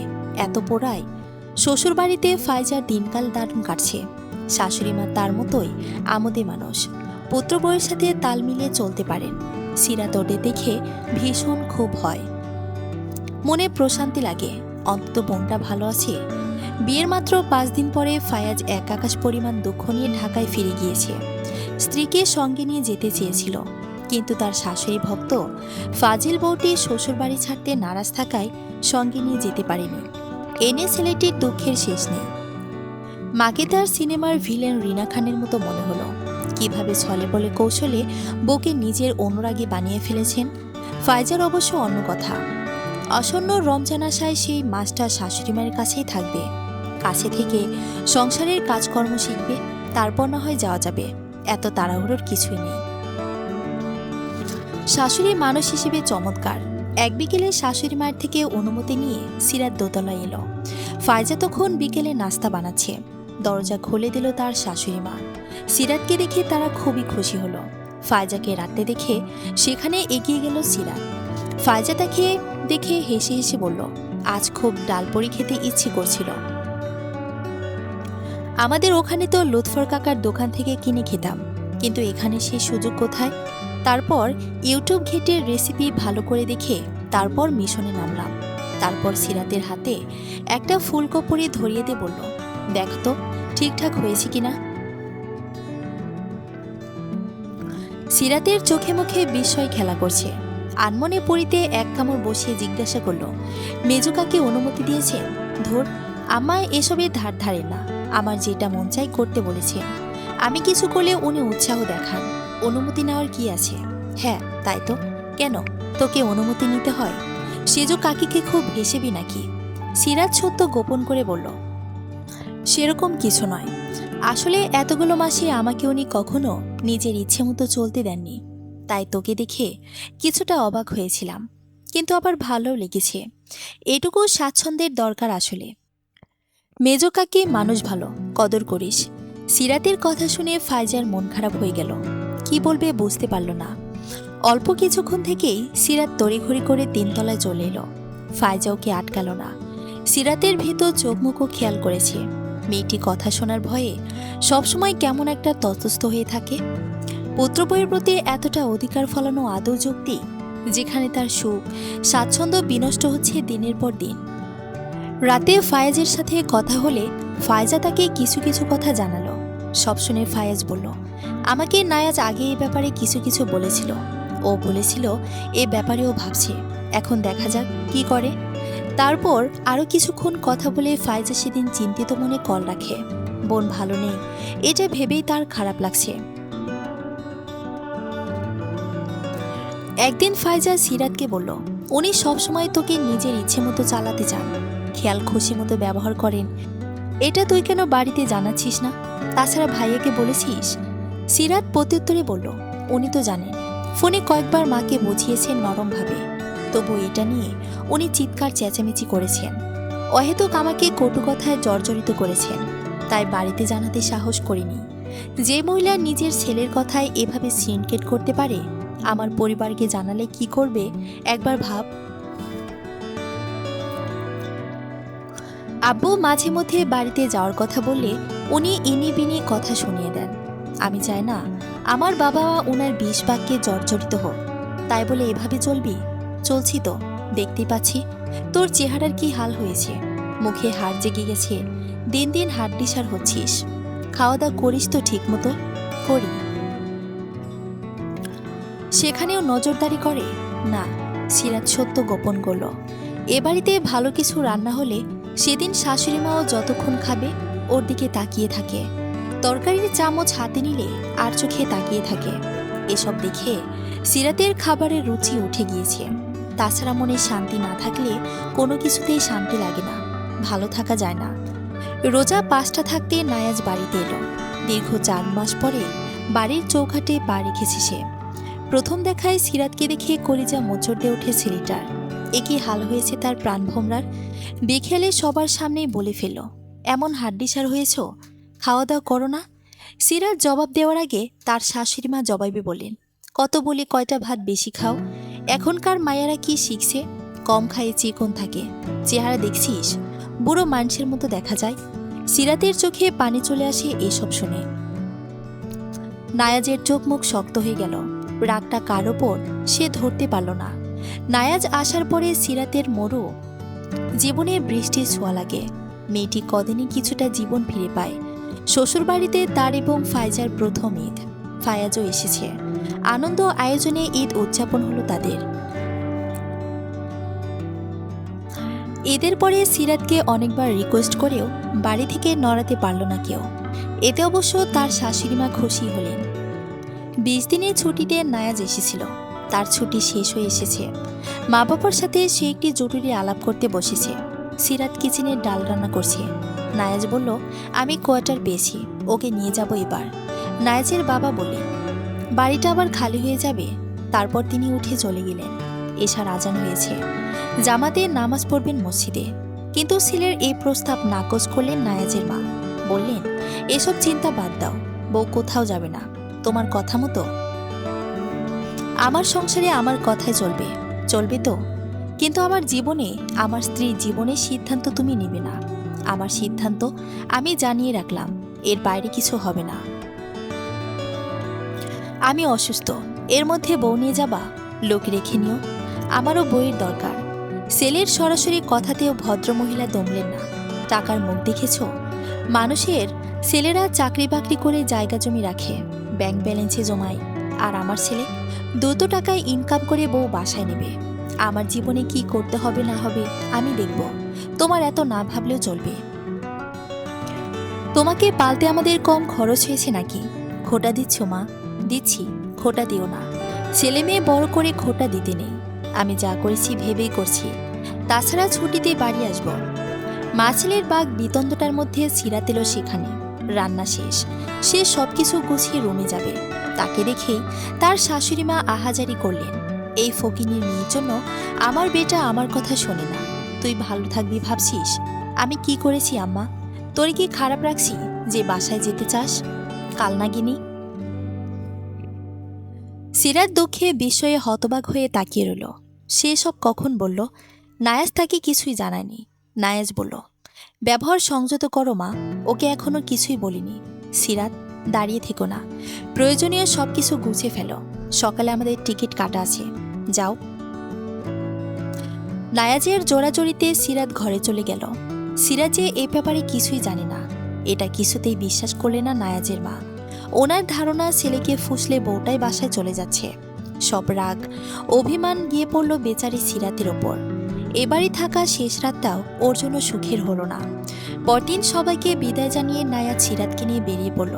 বাড়ির সবাই তাদের এগিয়ে দিতে এলেও শুধু তার মা অনুপস্থিত ছিলেন। নায়াজের এতে খারাপ লাগলেও কিছু করার নেই। একজনের মন রক্ষা করতে গিয়ে আরেকজনের জীবনকে জাহান্নামে পরিণত করার কোনো মানেই হয় না, সেই অধিকার তার নেই।